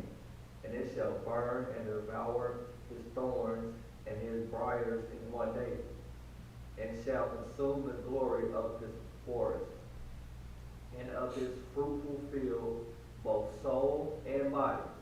And they shall be as when a standard bearer fainteth, and the rest of the trees of his forest shall be few, that a child may write them. So it's not going to be very much, right? Not at all. And it shall come to pass in that day that the remnant of Israel, and such as are escaped of the house of Jacob, shall no more again stay upon him that smote them. So no more about captivity. But shall stay upon the Lord, the Holy One of Israel, in truth. The remnant shall return, even the remnant of Jacob, unto the mighty God. For though thy people Israel be as the sand of the sea, yet a remnant of them shall return. So you can just stop right there. So we know there's going to be a remnant, but that's going to be still going to be a large remnant because we're scattered everywhere. Yeah. That's still going to be millions of people, but it could be a greater number, right? So just so we see that, right? So now back to the wisdom of Solomon. We're going to jump to chapter 5. We're going to go to verse 5. How is he, this is talking about Israel, how is he numbered among the children of God? That's what just happened with the northern kingdom, right? You were said that you are not my people, I will not be your God. And in that place I'm going to say that you are my people and you are children of the living God, right? How is he numbered among the children of God, and is lot among the saints? Therefore have we erred from the way of truth. Yes, you have. And the light of righteousness have not shined unto us. And the sun of righteousness rose not upon us, right? Because it's either going to shine on you and rise on you, or it's not, to awaken you. We wearied ourselves in the way of wickedness and destruction. Yes, we have gone through deserts where they laid no way. But as for the way of Yahuah, we have not known it. What hath pride profited us? Or what good hath riches with our vaunting brought upon us? So they basically see that it was for nothing. For nothing. But the righteous live forevermore. Their reward also is with Yahuah, and the care of them is with the Most High. Therefore shall they receive a glorious kingdom, because that's what's going to happen.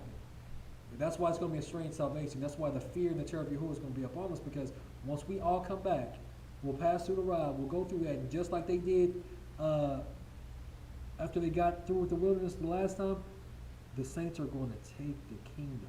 Yeah. We're going to have a glorious kingdom that's not going to have an end. And that's what they don't want most of Christendom to know who we are. They want to keep people asleep. They don't want them to know. They don't want the people that aren't even in the Word to know. It's a worldwide conspiracy. That's why it's a controversy in Zion. Yeah. Therefore shall they receive a glorious kingdom and a beautiful crown for Yahuah's hand. For with his right hand shall he cover them, and with his arm shall he protect them. He shall take, which that's Yahushua, he shall take him his jealousy, because he's a jealous Most High, Yeah. for complete armor, and make the creature his weapon for the revenge of his enemies. He shall put on righteousness as a breastplate, and true judgment instead of a helmet. He shall take holiness for an invincible shield. That is our invincible shield. The word holy means to be set apart or to be separate to the Most High. His severe wrath shall he sharpen for a sword, and the world shall fight with him against the unwise, right? So now, this is all about the spirit of Elijah to turn the hearts of the fathers to the children and to turn the hearts of the children to the fathers. This is all about 7 kings, a strange salvation. This is also about the fear and the terror of Yahuah. So now, we can get to it. Genesis 34. And if you don't mind starting this out, and then we can switch off. All right. And Dinah, the daughter of Leah, which she bare unto Jacob, went out to see the daughters of the land. And when Shechem, the son of Hamor, the Hivite, prince, With the what? the Hivite, Now we know the Hivites, Hittites, Amorites, Edomites, they all mix, and Hivites go back to white-skinned people also. Okay. So Right. who the Hivites? Who? Hamor, And we also read that what was that? Was that the Horites also were in Shechem? Just remember that because we read that earlier. okay. And when Shechem, the son of Hamor, the Hivite, prince of the country, saw her, he took her and lay with her and defiled her. And his soul clave unto Dinah, the daughter of Jacob, and he loved the damsel, and spake kindly unto the damsel. And Shechem spake unto his father Hamor, saying, Get me this damsel to wife. So he saw her, he took her, Got he along conquered. with Like, yeah, you know. Smitten at first sight. It's like a kid. All right, keep going. And Jacob heard that he had defiled Dinah, his daughter. Dinah? Now his sons were with his cattle in the field, and Jacob held his peace until they were come. So Till they were come. yeah, he didn't tell them they were done working. Yeah. And Hamor, the father of Shechem, went out unto Jacob to commune with him. So, and then I'm going to say something about Hamor, because I know I said that the Amorites were in Shechem. I know I said that.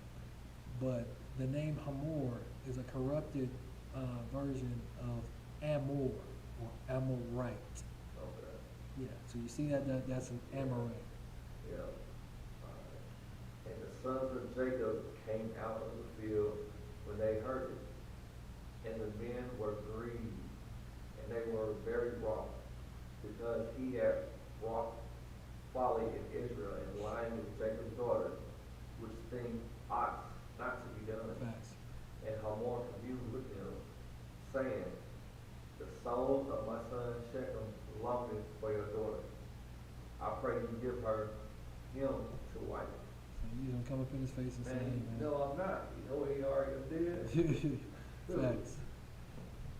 And make ye marriages with us, and give your daughters unto us, and take our daughters unto you. And ye shall dwell with us, and the land shall be before you, dwell and trade ye therein, and give you possessions therein. And Shechem said unto her father and unto her brethren, Let me find grace in your eyes, and what ye shall say unto me I will give. Ask me never so much dowry and gift, and I will give according as you shall say unto me. But give me the damsel to wife. Now you think that's kind of bold? You didn't done all this, and then you gonna Yeah. Like, trying hey, to man, make some man. rules or whatever. I know what I did, but Yeah. man, hey, I'll give you whatever money you want. Just let me have her for wife. Yeah. Let me call her wifey. Let me do that. So, interesting thing about the name Dinah or Dinah, or it means judgment. That's why the fear and terror of Yahuah is going to be on you, because it's going to be their judgment, right? Okay. So I'm gonna read from this point. It says, "And the sons of Jacob answered Shechem and Hamor, or Amorite, and the Hivites, his father deceitfully, and said, because he had defiled Dinah, their sister, and they said unto him, we cannot do this thing, to give our sister to one that is uncircumcised, for that were a reproach unto us," which is true. "But in this will we consent unto you, if you will be as we be, and every male of you be circumcised, then will we give our daughters unto you, and we will take your daughters to us, and we will dwell with you, and we will become one people," right? They're just trying to tell them what they want to hear. "But if you will not hearken unto us to be circumcised, then we will take our daughter, and we will be gone." And the words pleased Hamor and Shechem, Hamor's son. And the young man deferred not to do the thing, so he didn't hesitate, because he had delight in Jacob's daughter, and he was more honorable than all the house of his father. He was a prince. And Hamor and Shechem his son came unto the gate of their city, and communed with the men of their city, saying, "These men are peaceable with us, therefore let me dwell in the land." You done raped this man's daughter. Hey man, they rock with us. You done had your way with her. Yeah. They rock with us out here, man. Man, they show love. Yeah, They that's show- love. in the land, and trade therein. For the land, behold, it is large enough for them. Let us take their daughters to us for wives, and let us give them our daughters. Only herein will the men consent unto us for to dwell with us, to be one people, if every male among us be circumcised, as they are circumcised. Shall not," now this is the mind that they were thinking of, "shall not their cattle and their substance and every beast of theirs be ours?" So they was thinking about what they was going to What's do. yours is mine, what's mine is yours. No, that's not the way he put it though. He said, "Shall not their cattle and their substance and every beast of theirs be ours? Only let us consent unto them, and they will dwell with us." So he wasn't even thinking like that. "And unto Hamor and unto Shechem his son hearkened all that went out of the gate of the city, and every male was circumcised, all that went out of the gate of the city." Now that was all that were outside, out of the gate of the city, right? Circumcised them all. "And it came to pass on the third day, when they were sore, that two of the sons of Jacob, Simeon and Levi, Dinah's brethren, took each man his sword, and came upon the city boldly, and slew all the males." Two. Slew them all. "And they slew Hamor and Shechem his son with the edge of the sword, and took Dinah out of Shechem's house, and went out. And the sons of Jacob came upon the slain, and spoiled the city, because they had defiled their sister. They took their sheep, and their oxen, and their asses, and all that which was in the city, and which was in the field. And all their wealth, and all their little ones, and their wives took they captive, and spoiled even all that was in the house. And Jacob said to Simeon and Levi, now this is their father, Jacob is their father, "You have troubled me to make a stink among the inhabitants of the land, among the Canaanites and the Perizzites, and I being few in numbers they shall gather themselves together against me, and slay me, and I shall be destroyed, I and my house. And they said, should he deal with our sister as an harlot?" So yeah, it ain't going down like that. Yeah. Sister, daughter, cousin, niece, whatever. So this happens, and if you read like in the books as they're constructed, there's no retaliation, there's no nothing, right? So we're gonna go to the book of Jubilees, 34.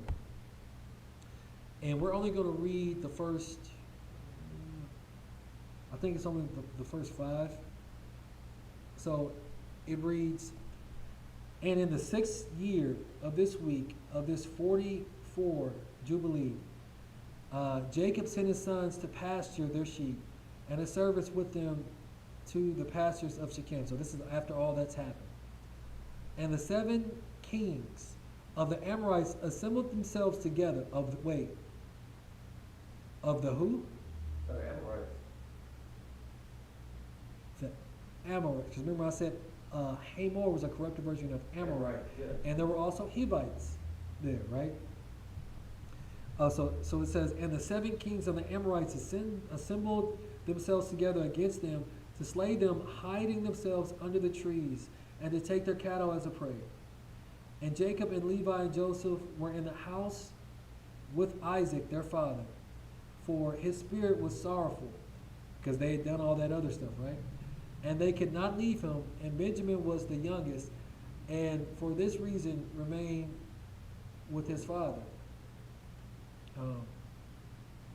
And there came the kings of Taphu, and the kings of Aresa, and the kings of Saragon, and the kings of Selo, and the kings of Gaaz, and the kings of Betharon, and the kings of Maanassachar, and all those who dwell in the mountains, mountain dwellers, Amorites, and who dwell in the woods in the land of Canaan. Dwell in the woods, ooh.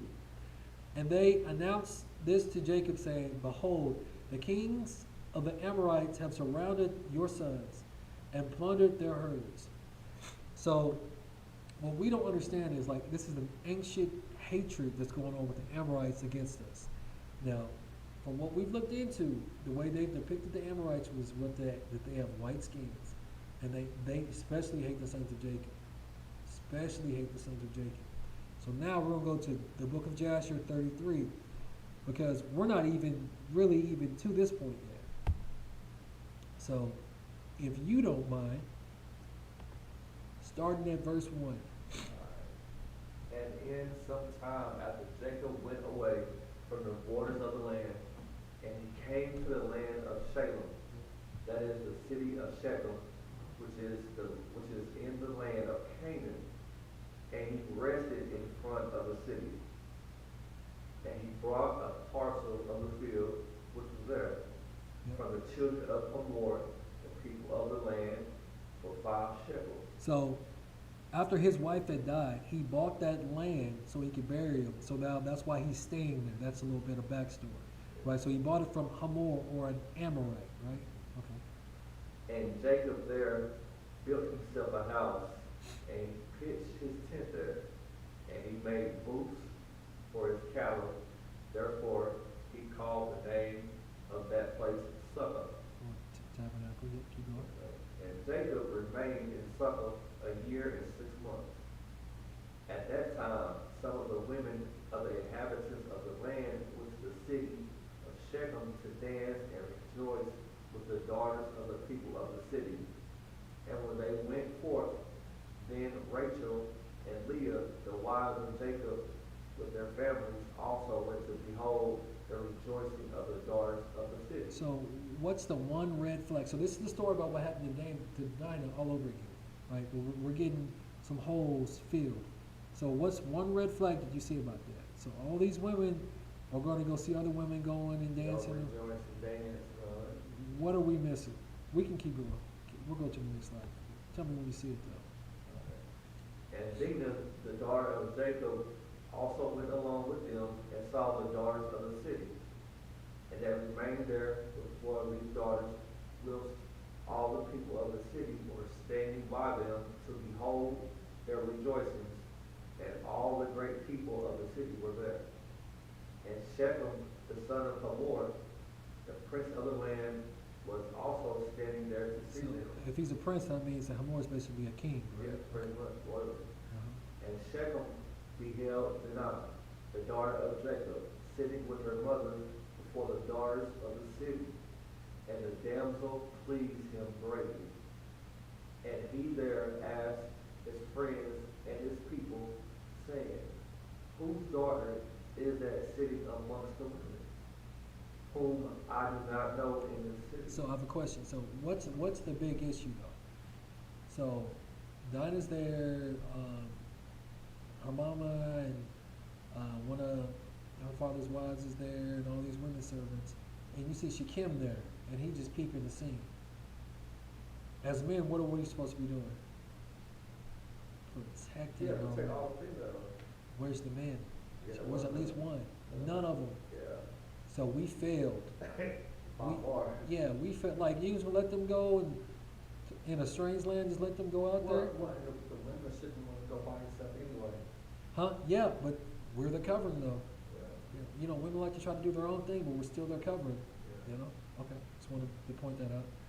And they said unto him, surely this is the daughter of Jacob, the son of Isaac the Hebrew, So they knew. yeah, who has dwelt in the city for some time.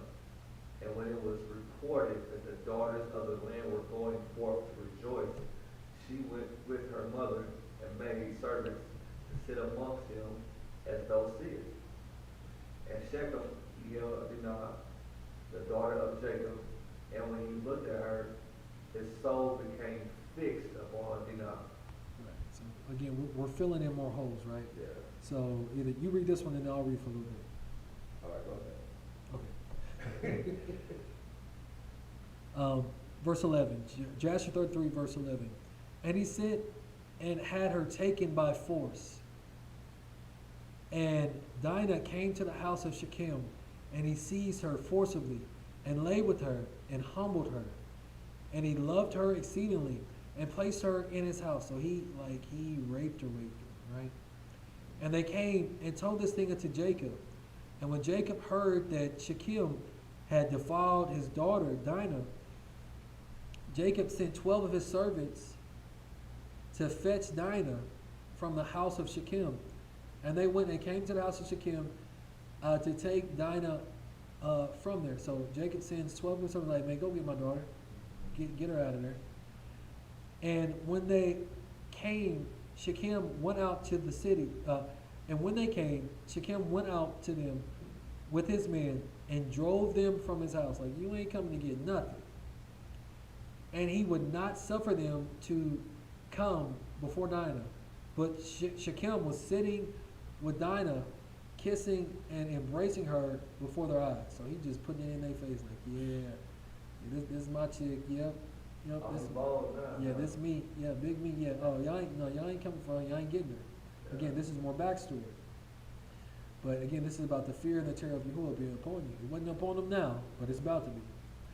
And the servants of Jacob came back and told him, saying, when we came, he and his men drove us away.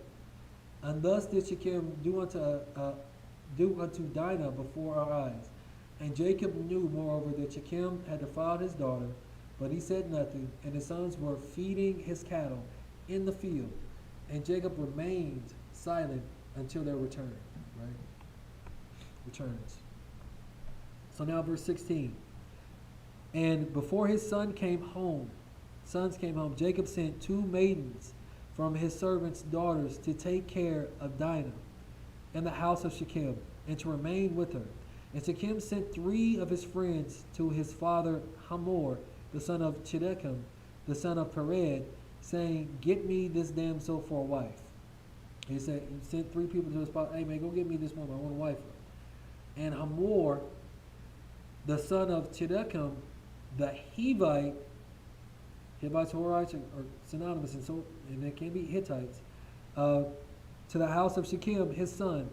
And he sat before him, and Hamor said unto him, his son, Shechem, is there no woman among the daughters of your people that you will take a Hebrew woman who is not of your people? And Shechem said unto him, her only must you get for me, for she is delightful in my sight. And Hamor did according to the word of his son, for he was greatly beloved by him. And Hamor went forth to Jacob to commune with him concerning this matter. And when he had gone from the house of the son of Shechem, before he came to Jacob to speak unto him, behold, the sons of Jacob had come from the field.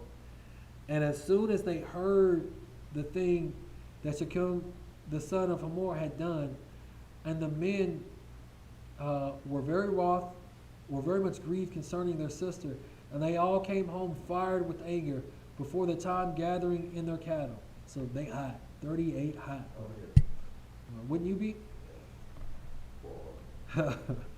And they came and sat before their father, and they spoke unto him, kindled with wrath, saying, Surely death is due to this man and to his household, because Yahuah, Eloah of the whole earth, commanded Noah and his children that man shall never rob nor commit adultery.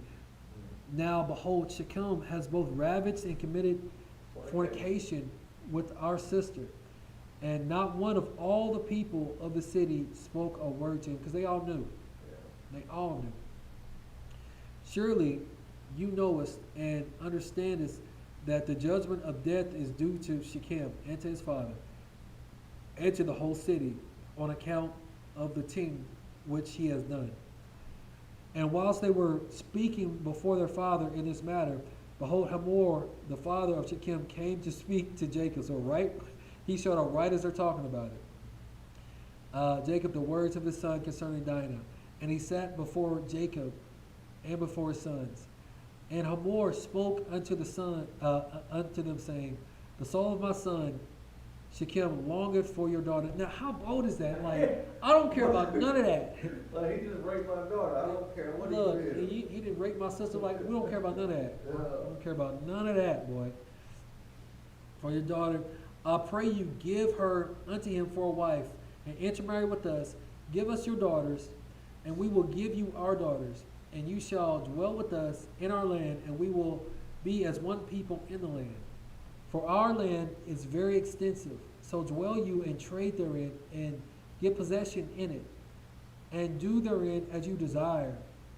And no one shall prevent you by saying a word to you. So all you gotta do is this, and we got you. Like, you good. That don't sound like no good deal, though. Like, you ain't gonna keep raping my daughters, sisters. And Hamor ceased from speaking unto Jacob and his sons, and behold, Shechem his son had come after him, and he sat before them. So then he gonna show his face after doing that, bro. Like, what would be going through your mind right now? Oh, boy. Uh-huh. We're going to be fighting. Uh, Fight to the death. Uh-huh. Yeah. You gonna find out. You gonna get into blood. Yeah. And Shechem spoke before Jacob and his son, saying, May I find favor in your sight, that you will give me your daughter. And whatever you say unto me, that will I do for her. Ask me for abundance of dowry and gift, and I will give it. And whatever you say shall say unto me, that will I do. And whoever he be that will rebel against your orders, he shall die.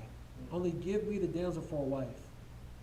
But Simeon and Levi, they were some real ones. Yeah. And Simeon and Levi answered Hamor and Shechem his son deceitfully, saying, All you have spoken unto us, we will do for you.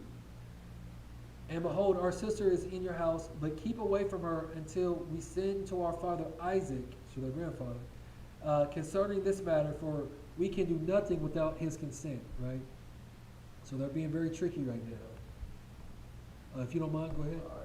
For he knoweth the ways of our father Abraham, and whatever he saith unto us, we will tell you. We will conceal nothing from you. And Simeon and Levi spoke this unto Shechem and his father in order to find a pretext and to seek counsel what was to be done to Shechem and to the city in this matter. And when Shechem and his father heard the words of Simeon and Levi, it seemed good in their sight. And Shechem and his father came forth to go home. And when they had gone, the sons of Jacob said unto their father, saying, Behold, we know that death is due to these wicked ones and to their city, because they transgressed that which God had commanded unto Noah and his children and his seed after them. And also because Shechem did this thing to our sister Dinah, in defiling her, for such vileness shall never be done amongst us. Oh, did I skip it twice? Yes. Now therefore know, and we see what you will do, and seek counsel. Oh, I have to read that. Yeah, I just read that. No, I don't think you did. Hold on. The last thing you said was never done amongst us, right? But I just read that one first, though. Yeah, they's probably just saying it again. No, I'm talking about the last slide, you just move the slide. I've already read that one. You've already read this one, right? Yeah. Right, we're on 36. Okay. Oh, no, okay. Now therefore know and see what you will do and see, I just read this. Uh-huh. Keep going. Okay, and pretext what is to be done to them in order to kill all the inhabitants of the city. And Simeon said to them, here is a proper advice for you. Tell them to circumcise every male amongst them as we are circumcised. And if they do not wish to do this, we shall take our daughter from them and go away. And if they consent to do this and will do it, then when they are sunk down to pain, we will attack them with our swords. Yep. And upon one who is quiet and Yeah. peaceable. Since you want to rape Yeah. my sister Oh, and yeah. make her lady parts be Yeah. pain, yeah, we're going to wait till you're in pain Oh, with yeah. your parts, right? That's cold. Mhm. And we will slay every male person amongst them. Mhm. And Simeon's advice pleased them, and Simeon and Levi resolved to do unto them as it was told. And on the next morning, Shechem and Hamor, his father, came again unto Jacob and his sons to speak concerning the night, and to hear what answer the sons of Jacob would give to their words. So with the hearts of the fathers returning to the children, the hearts of the children returning to the fathers, our people were like, nah, man, we going to have to protect our Get sister. back. Yeah, bro, Get back real. cause like, and I ain't trying to have people be militant or anything like that, but we're coming into a time where that may very well have to happen, right? So I'll read this one. And the sons of Jacob spoke deceitfully to them, saying, we told our father, Isaac, all your words, and your words pleased him. But he spoke unto us, saying, thus did Abraham his father command from God, Yahuah of the whole earth, that any man who is not of his descendants that should wish to take one of his daughters shall cause every male belonging to him to be circumcised, as we are circumcised, and then we may give our daughter for a wife. Now we have made known to you all the ways that our father spoke unto us, for we cannot do this of which you spoke unto us, to give our daughter to an uncircumcised man, for it is a disgrace to us. But herein will we consent to you, to give you our daughter, and we will also take unto ourselves your daughters, which they will, and will dwell amongst you, and be one people as you have spoken, if you will hearken to us, and consent to be like us, to circumcise every male belonging to you, as we are circumcised. And if you will not hearken unto us, to have every male circumcised as we are circumcised, as we have commanded, then we will come to you and take our daughter from you and go away. Right? So again, they're dealing deceitfully. It's wisdom in that though. And Shechem and his father Hamor heard the words of the sons of Jacob, and the thing pleased them exceedingly. And Shechem and his father Hamor hastened to do the wishes of the sons of Jacob. For Shechem was very fond of Dinah, and his soul was riveted to her. And Shechem and his father Hamor hastened to the gate of the city. And they assembled the men of their city, and spoke unto them the words of the sons of Jacob, saying, we came to see to these men, the sons of Jacob, and we spoke unto them concerning their daughter. And these men will consent to do according to our wishes. Like, hey, they with us. And behold, our land is great extent for them, and they will dwell in it and trade in it, and we shall be one people.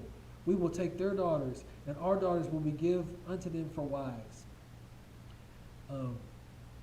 But only on this condition will these men consent to do this thing, that every male amongst us be circumcised as they are circumcised, as their God commanded them, and we shall have one done according to their instructions to be circumcised. Then will they dwell amongst us, together with their cattle and possessions, and we shall be as one people with them, man. Man, it don't get no better than that, man. This is almost like a dream, right? Yeah. And when all the men of the city heard the words of Shechem and his father Hamor, that all the men of their city were agreeable to this proposal, and they obeyed to be circumcised.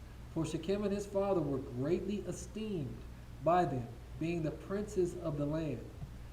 And on the next day, Shechem and Hamor, his father, rose up early in the morning, and they assembled all the men of their city into the middle of the city. And they called for the sons of Jacob, who circumcised every male belonging to them on that day and the next. So the sons of Jacob was the ones that either circumcised or like, we're going to make sure this is going to. They don't even know it was a setup. Oh, man, hey. Yeah, they about to get 10 inches. They don't even know about it. Like, man, oh. Man, I couldn't do that as a grown man. Go ahead and get circumcised. I'd be like a baby to do that. Bro, and then you doing that just because one, and you're doing that just because one dude want to get married? Like, Yeah, man, please. and then you let them circumcise you. Nah, that's crazy. They let them circumcise you. Yeah, that's the crazy part. So, yeah, like, that's wild, right? Like, Shechem, you know you just raped my sister, right? Yeah. How more you know your son just raped my sister, right? Yeah. All right, yeah, we'll circumcise you. By God, you got a deal. You got a deal. Oh, man. And they circumcised Shechem and Hamor, his father, and the 5 brothers of Shechem. So more Horites, Hivites, Amorites, and then everyone rose up and went home. And for this team was from Yahuah against the city of Shechem, and from Yahuah was Simeon's counsel in this matter, in order that Yahuah might deliver the city of Shechem unto the hands of Jacob's 2 sons. Right? So we almost to the 7 kings. We almost there. We got to get through Jasher 34. If you don't mind. Alright. And the number of all the males that were circumcised were 645 men and 246 children. But Chiddekem, son of Perez, the father of Hamor, and his 6 brothers would not listen unto Shechem. So this is the grandfather of Shechem. Yeah, Shechem and his father Hamor, and they would not be circumcised. For the proposal of the sons of Jacob was loathsome in their sight. I don't blame them. Yeah. And their anger was greatly roused at this, that the people of the city had not hearkened to them. And in the evening of the 2nd day, they found 8 small children who had not been circumcised, for their mothers had concealed them from Shechem and his father Hamor, and from the men of the city. And Shechem and his father Hamor sent to have them brought before them to be circumcised. When Chiddekem and his 6 brothers sprang at them with their swords and sought to slay them. Well, even granddaddies wouldn't look. Back then, man, men was men. War. Yeah, well, none of that stuff was for play. Like, oh, y'all done got circumcised because of one woman? Man, That's wild, that man. shit ain't all that. Boy, Man. y'all can't all have them. No, not at all. And they sought to slay also Shechem and his father Hamor, and they sought to slay Dinah with them on account of this matter. So he was about to slay his grandsons and old girl. and That everybody gets circumcised and for. show the doo-wop, right? Yeah. Okay. Keep going. And they said unto them, what is this thing that you have done? Are there no women amongst the daughters of your brethren, the Canaanites, that you wish to take unto yourselves daughters of the Hebrews, whom ye knew not before, and will do this act which your fathers never commanded you? Do you imagine that you will succeed through this act which you have done? And what would you answer in this affair to your brethren, the Canaanites, who will come tomorrow and ask you concerning this thing? Yeah, they coming. They on the way. So, and if your act shall not appear just as good in their sight, what will you do for your lives, and me for our lives, in your not having hearkened to our voices? And if the inhabitants of the land and all your brethren, the children of Ham, shall hear of your act, saying, on account of a Hebrew woman did Shechem and Hamor his father, and all the inhabitants of their city, do that with which they had been unacquainted, and which their ancestors never commanded them. Where then will you fly, or where conceal your shame? All your days before the brethren, the inhabitants of the land of Canaan. Right? So what are you going to do? I'll read for a little bit.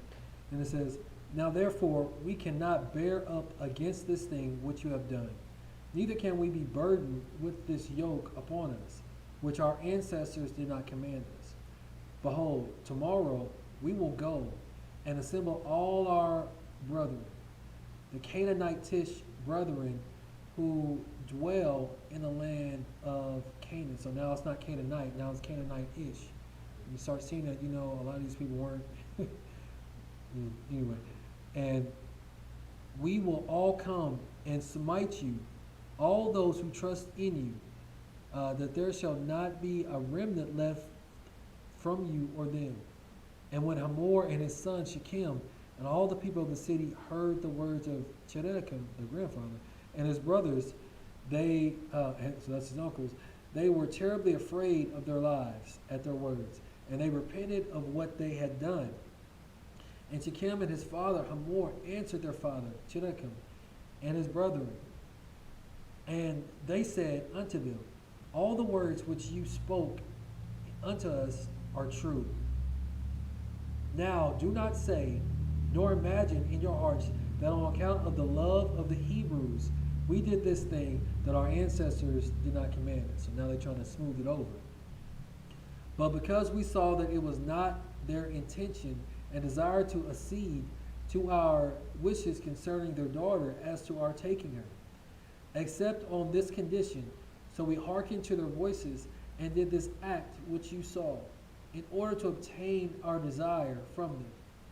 And when she have obtained our request from them, we will then return to them and do unto them that which you say unto us. So now there's like, yeah, as soon as we get up, we going to do whatever y'all want to do to them. Like, it is what it is. We're just trying to get her. That's it. Yeah. We beseech you then to wait and tarry until our flesh shall be healed, and we again become strong, and we will then go together against them, and do unto them that which is in your hearts, as it and is ours. So they coming from the Hebrews. And Dinah, the daughter of Jacob, heard all these words which Chedekah and his brothers had spoken, and what Hamor and his son Shechem and the people of their city had answered them. And she hastened and sent one of her maidens that her father had sent to take care of her in the house of Shechem, to Jacob her father, and to her brethren, saying, thus did Chedekah and his brothers advise concerning you, and thus did Hamor and Shechem and the people of the city answer them. And when Jacob heard these words, he was filled with wrath, and he was indignant at them, and his anger was kindled against them. So Jacob was like, what? They said, what? And Simeon and Levi swore and said, as Yahuah liveth, the God of the whole earth, by this time tomorrow there shall not be a remnant left in the whole city. So yeah, it's that time. It's time to ride. Ride or die time. And 20 young men had concealed themselves who were not circumcised. And these young men fought against Simeon and Levi. And Simeon and Levi killed 18 of them. And 2 fled from them and escaped to some lime pits that were in the city. And Simeon and Levi sought for them, but could not find them. How So in the world 2 people killed 18. Like they outnumbered. Like what Bro, in the world? Simeon and Levi, I like them odds. Yeah. I can do. Let me do numbers real quick. Yeah. I can do some numbers. That's real quick. 98% of Bruh. the That's 9-to-1 ratio right there. Yeah, that's crazy. And Simeon and Levi continued to go about in the city, and they killed all the people of the city at the edge of the sword, and left none remaining. Now remember, there was like 645 adults, Yeah. males. Males, uncircumcised. and they killed all but 2. Yeah. 18 on 2. Yeah, hey, let's run this 18 on 2. We got it? No problem. No problem. And there was a great consternation in the midst of the city. And the city and the cry of the people of the city ascended to heaven, and all the women and children cried aloud. And Simeon and Levi slew all the city. They left not a male remaining the whole city.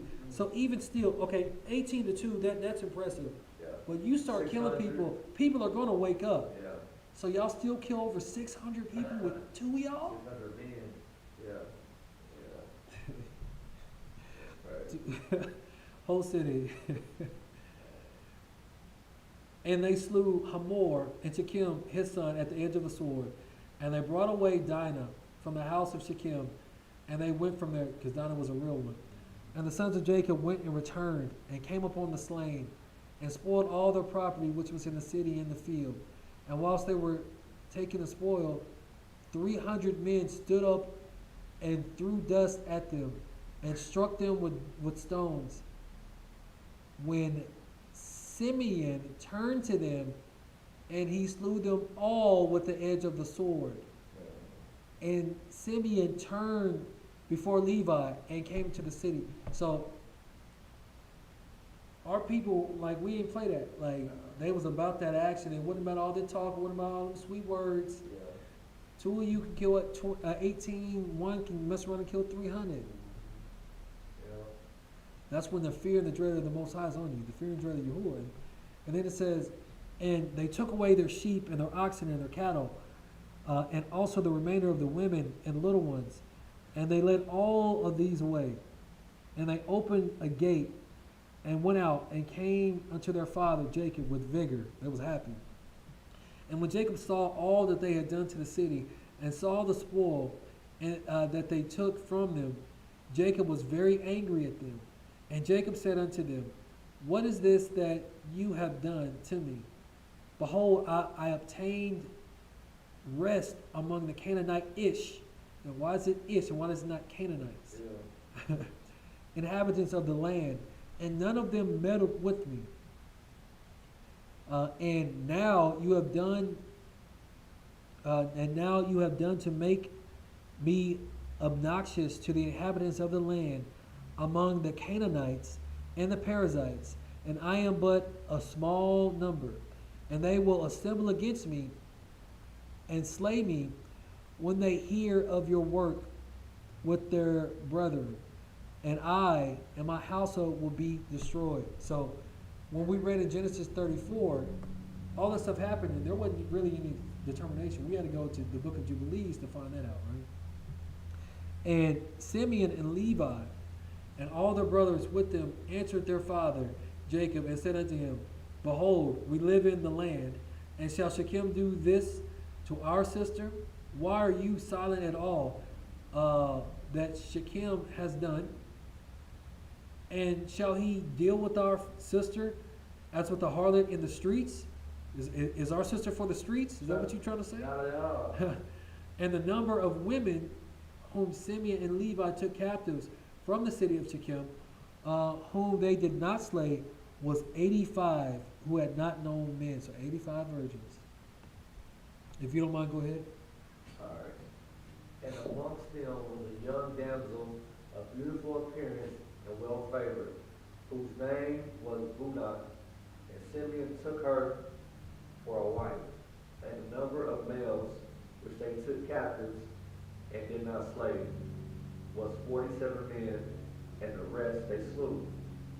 And all the young men and women that Simeon and Levi had taken captives from the city of Shechem were servants to the sons of Jacob and to their children after them, until the day of the sons of Jacob going forth from the land of Egypt. So they were that until the day that they went forth from the land of Egypt? Yeah. Egypt. Okay, so they went with us to Egypt then. Yeah. Okay.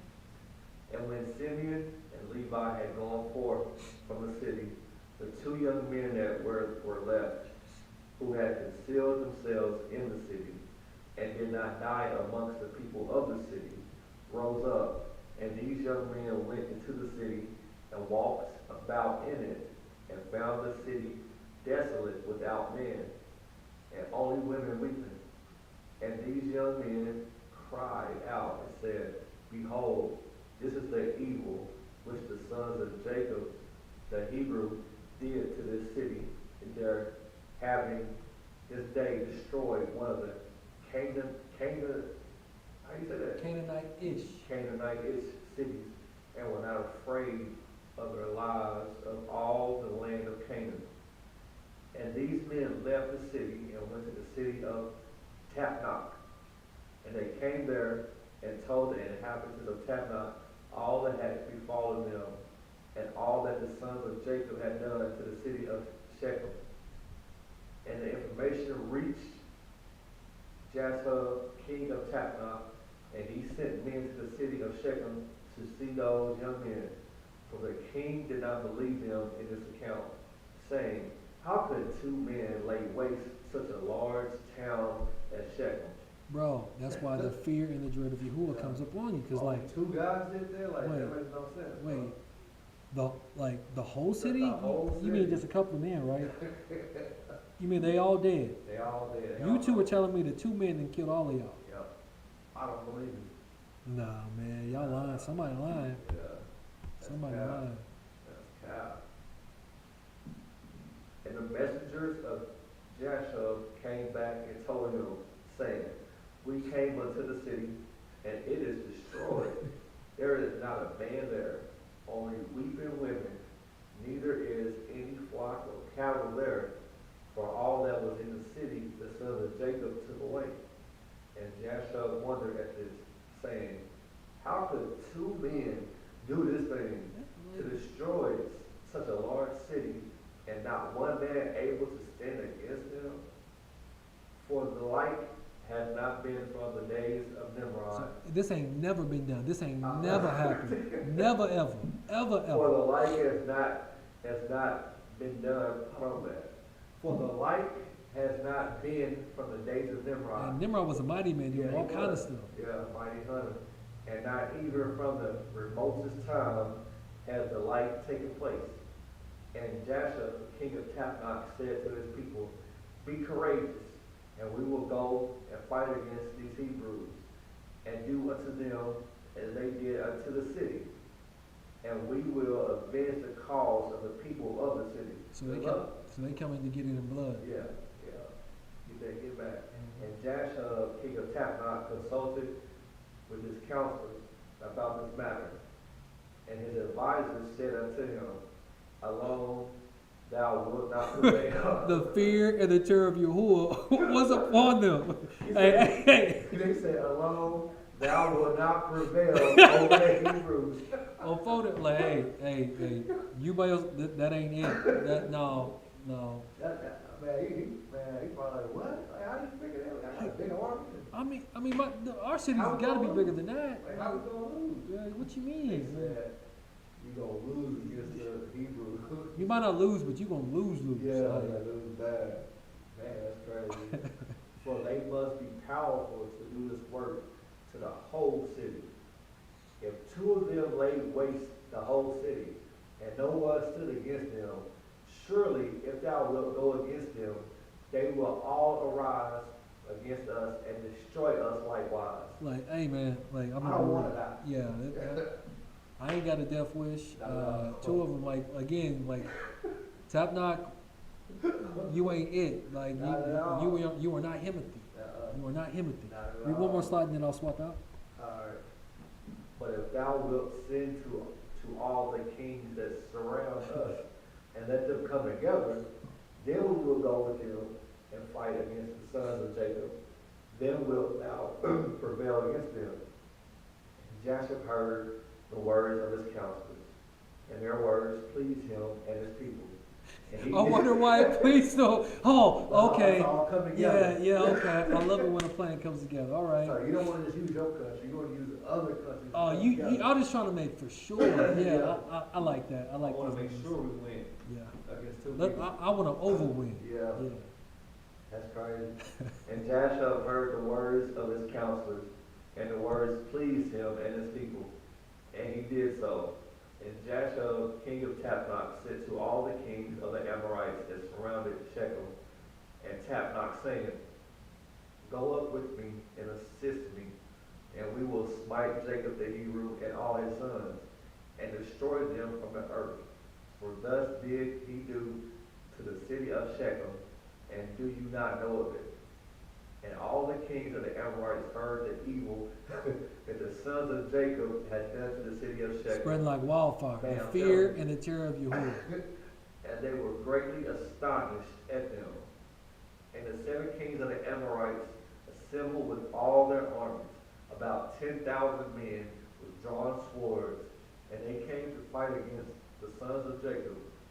And Jacob heard that the kings of the Amorites had assembled to fight against his sons, and Jacob was greatly afraid, and it distressed him. Because again, like if you read in Genesis, they don't tell you about this happening. Yeah. And so I know what we read in Jubilees, but I'll read. We'll just keep going.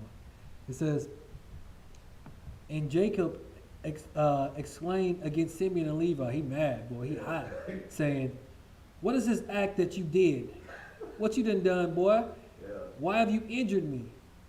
To bring against me all the children of Canaan to destroy me and my household? For I was at rest, even I and my household. And you have done this thing to me and provoked the inhabitants of the land against me by your proceedings." Like the nerve. And Judah answered his father, saying, was it for nothing my brother Simeon and Levi killed all the inhabitants of Shechem? Now again, this is Judah. Like this is our tribe. Like did they do this for nothing? Surely it was because Shechem had humbled our sister, had raped our sister, and transgressed the command of our God to Noah and his children. And Shechem took our sister away by force and committed adultery with her, or fornication. And Shechem did all this evil, and not one of the inhabitants of his city interfered with him, to say, why will you do this?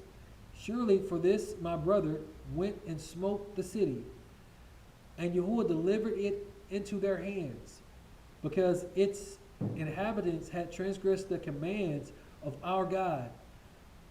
Is it then for nothing that they have done all this? So Judah like, hey, the Most High's with them. Hey, ain't no way they doing this stuff for nothing. Like, you ain't about to downplay what just happened. I know, right? Like 645, 2.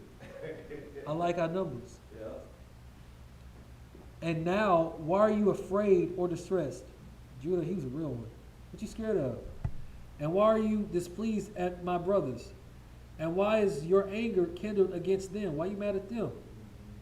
Surely our God, who delivered into their hand the city of Shechem and his people, he will also deliver into our hands all the Canaanitish kings who are coming against us, and we will do unto them as my brothers did unto Shechem.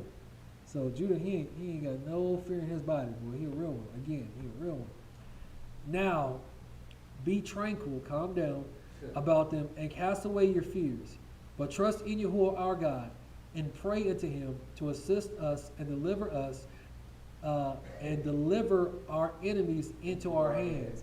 Because the fear and dread and the fear and terror of Yahuah was already upon them. But again, Judah, he like, hey man, they already done it. It's about that time. Like, the iniquity of the Amorites. And Judah called to one of his father's servants, go now and see where those kings who are coming against us are situated with their armies.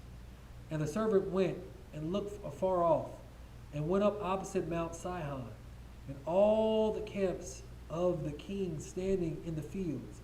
And he returned to Judah and said, behold, the kings are situated in the field, with all their camps, and exceedingly numerous, like unto the sand upon the seashore. So there's a whole bunch of them.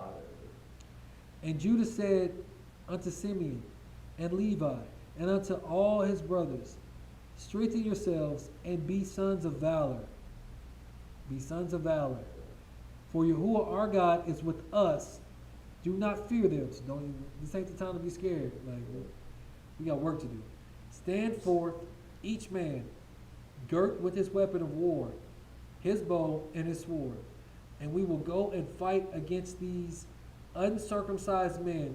Yahuah is our God. He will save us. So, again, like the spirit of Elijah, like in that day when it's come, we got to be able to move in no fear. And you see Judah like, hey, well, what's done is done. Now it's time to make them be done. Let them be done. And they rose up, and each girded on his weapons of war. They was about it, man. Great and small, 11 sons of Jacob, and the servants of Jacob with them, and all the servants of Isaac who were with Isaac in Hebron. All came to them equipped all sorts of war instruments. And the sons of Jacob and their servants, being 112 men, went toward these kings. And Jacob also went with them. So 112 going against 10,000. Yeah. That's not good odds. Yeah, if it's like the way it was just a minute, like, yeah, that ain't it.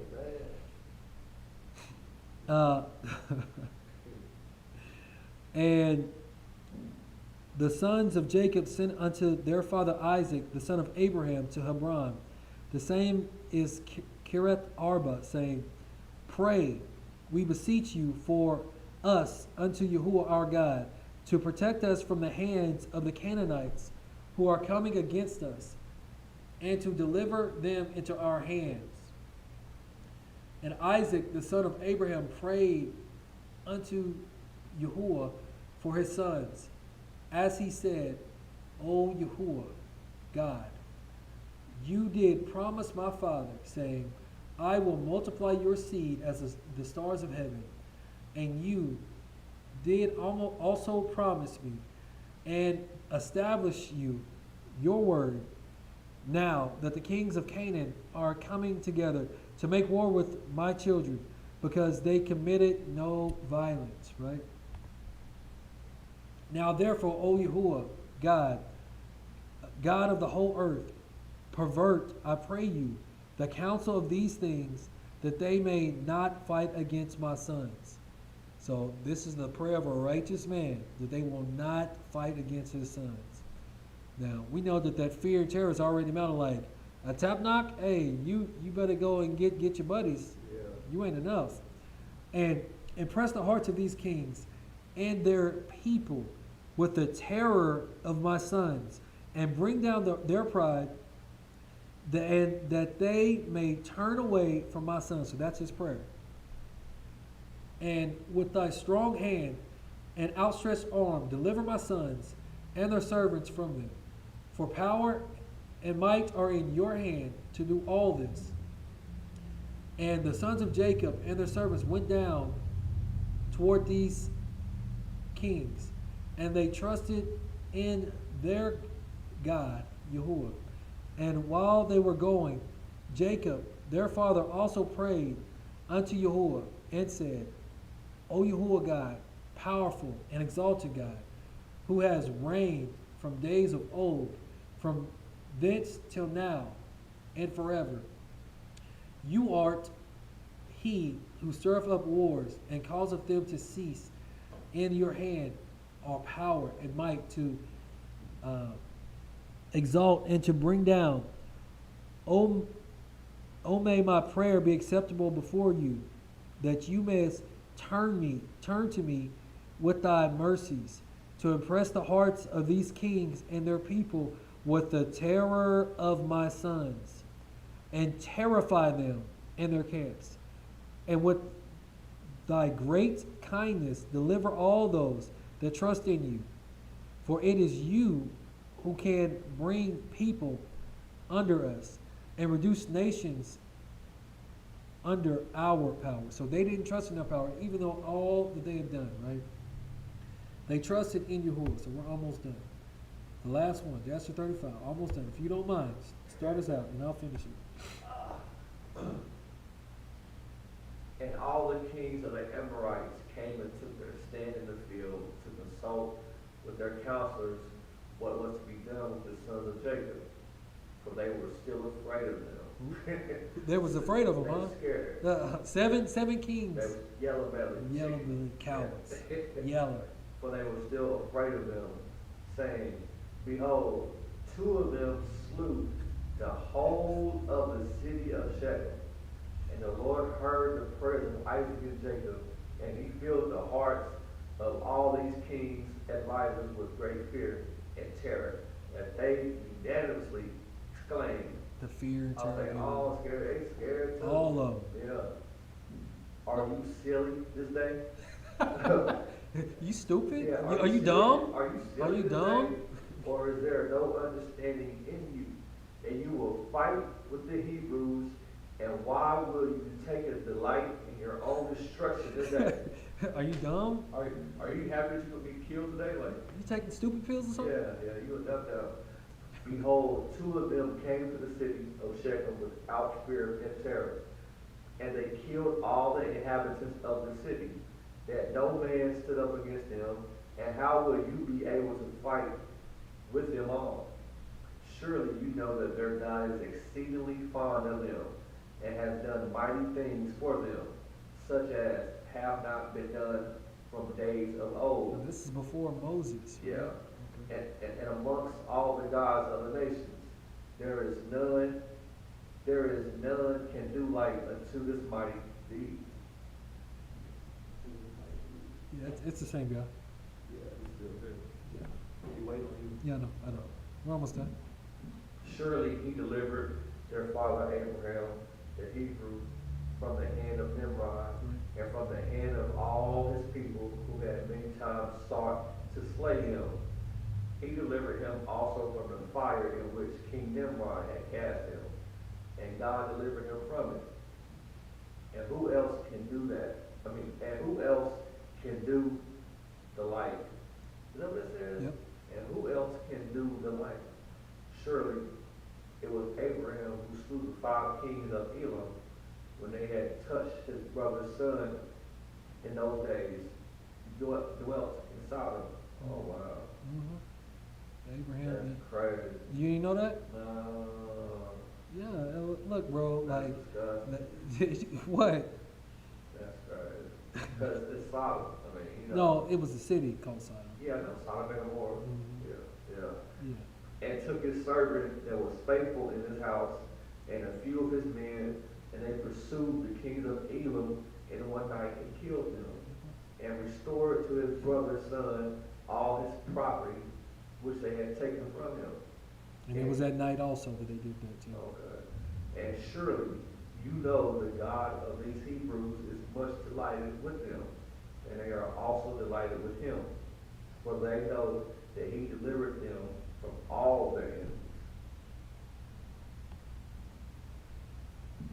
And behold, through his love toward his God, Abraham took his only and precious son and intended to bring him up as a burnt offering to his God. And had it not been for God who prevented him from doing this, he would then have done it through his love to his God. And God saw all his works, and swore unto him, and promised him that he would deliver his sons and all his seed from every trouble that would befall him, because he had done this thing, and through his love to his God stifled his compassion for his child. It was greater than the love he had for his son, right? Yeah, that's right. And have you not heard what their God did to Pharaoh, king of Egypt? So they going through everything. So like They these going through counselors, history. they like, History. man, hey, I don't even think we should. It's not a good idea. It's just not the right time. Just Like, turn around, let it go. yeah, just because the fear and the terror of Yahuah, it was upon them, right? Yeah. Mm-hmm. And have you not heard what their God did to Pharaoh, king of Egypt, and to Abimelech, king of Gerar, through taking Abraham's wife, who said of her, she is my sister, lest they might slay him on account of her, and think of taking her for a wife. And God did unto them and their people all that you heard of. And behold, we ourselves saw with our eyes that Esau, the brother of Jacob, came to him with 400 men, with the intention of slaying him. For he called to mind that he had taken away from him his father's blessing. And he went to meet him when he came from Syria to smite the mother with the children, and who delivered him from his hands, but his God in whom he trusted.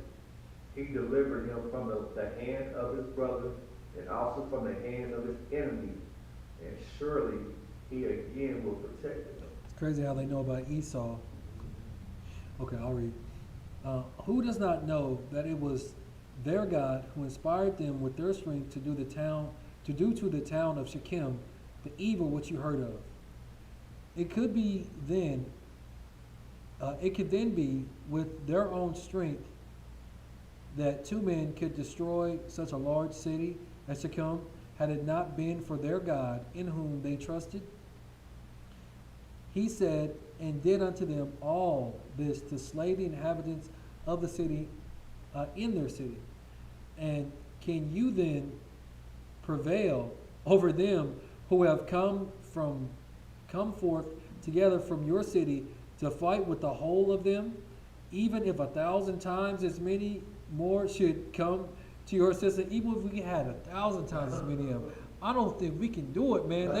Two people just killed 645 plus, like with ease, nothing. So the fear and the terror of Yahuah is truly upon them, right? Surely you know and understand that you do not come to fight with them. You don't come to fight with them. You come to die with them, right? But you come to war with their God who made choice of them. And you have therefore all come this day to be destroyed. Look, y'all ain't coming to fight them. Y'all coming to die. Yeah. Got it there for you. It's a good die. It's a beautiful day to die, right?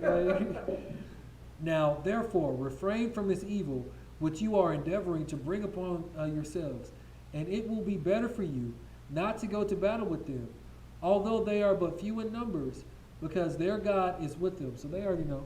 When the fear and terror of Yahuah is upon us, look, it's a rap scheme. Because I know we read in Jubilees that, that they were getting ready to go to war. But we'll get to the actual stuff next time. And when the kings of the Amorites heard all the words of their advisors, the iniquity of the Amorites, their hearts were filled with terror, and they were afraid of the sons of Jacob, and would not fight against them. And they inclined their ears to the words of their advisors, and they listened to all their words, and the words of the counselors greatly pleased the kings, and they did so. And the kings turned and refrained from the sons of Jacob, for they did not or dare not approach them to make war with them, for they were greatly afraid of them, and their hearts melted within them from their fear of them. For this proceeded from Yahuah to them, for he heard the prayers of his servants Isaac and Jacob, for they trusted in him. And all these kings returned with their camps on that day, each to his own city, and they did not at that time fight with the sons of Jacob. And the sons of Jacob kept their station that day till evening, opposite Mount Shihon. And seeing that these kings did not come to fight against them, the sons of Jacob returned home. So because of the prayer of the righteous, literally what they wanted to have happen, they spoke that thing into existence to the Most High. He made it happen because of the fear and the terror of Yahuah was upon them. Next time we'll actually get into the war, because they actually do go to war. It just wasn't at that time. Yeah. Does that make sense? We good? So Father, we just ask for you to forgive us of our sins. Thank you for waking us up. Thank you for grace, mercy, and truth. We thank you for your word going forward, Father, and we thank you, Father, for saving us through the controversy in Zion, Father, because truly they have inherited lies, Father, because of the two awakenings, Father. We thank you for your mercy, which endure forever, Father. All these things we do ask and pray in the name of your beloved Son, Yahushua HaMashiach. Amen. Shabbat Shalom.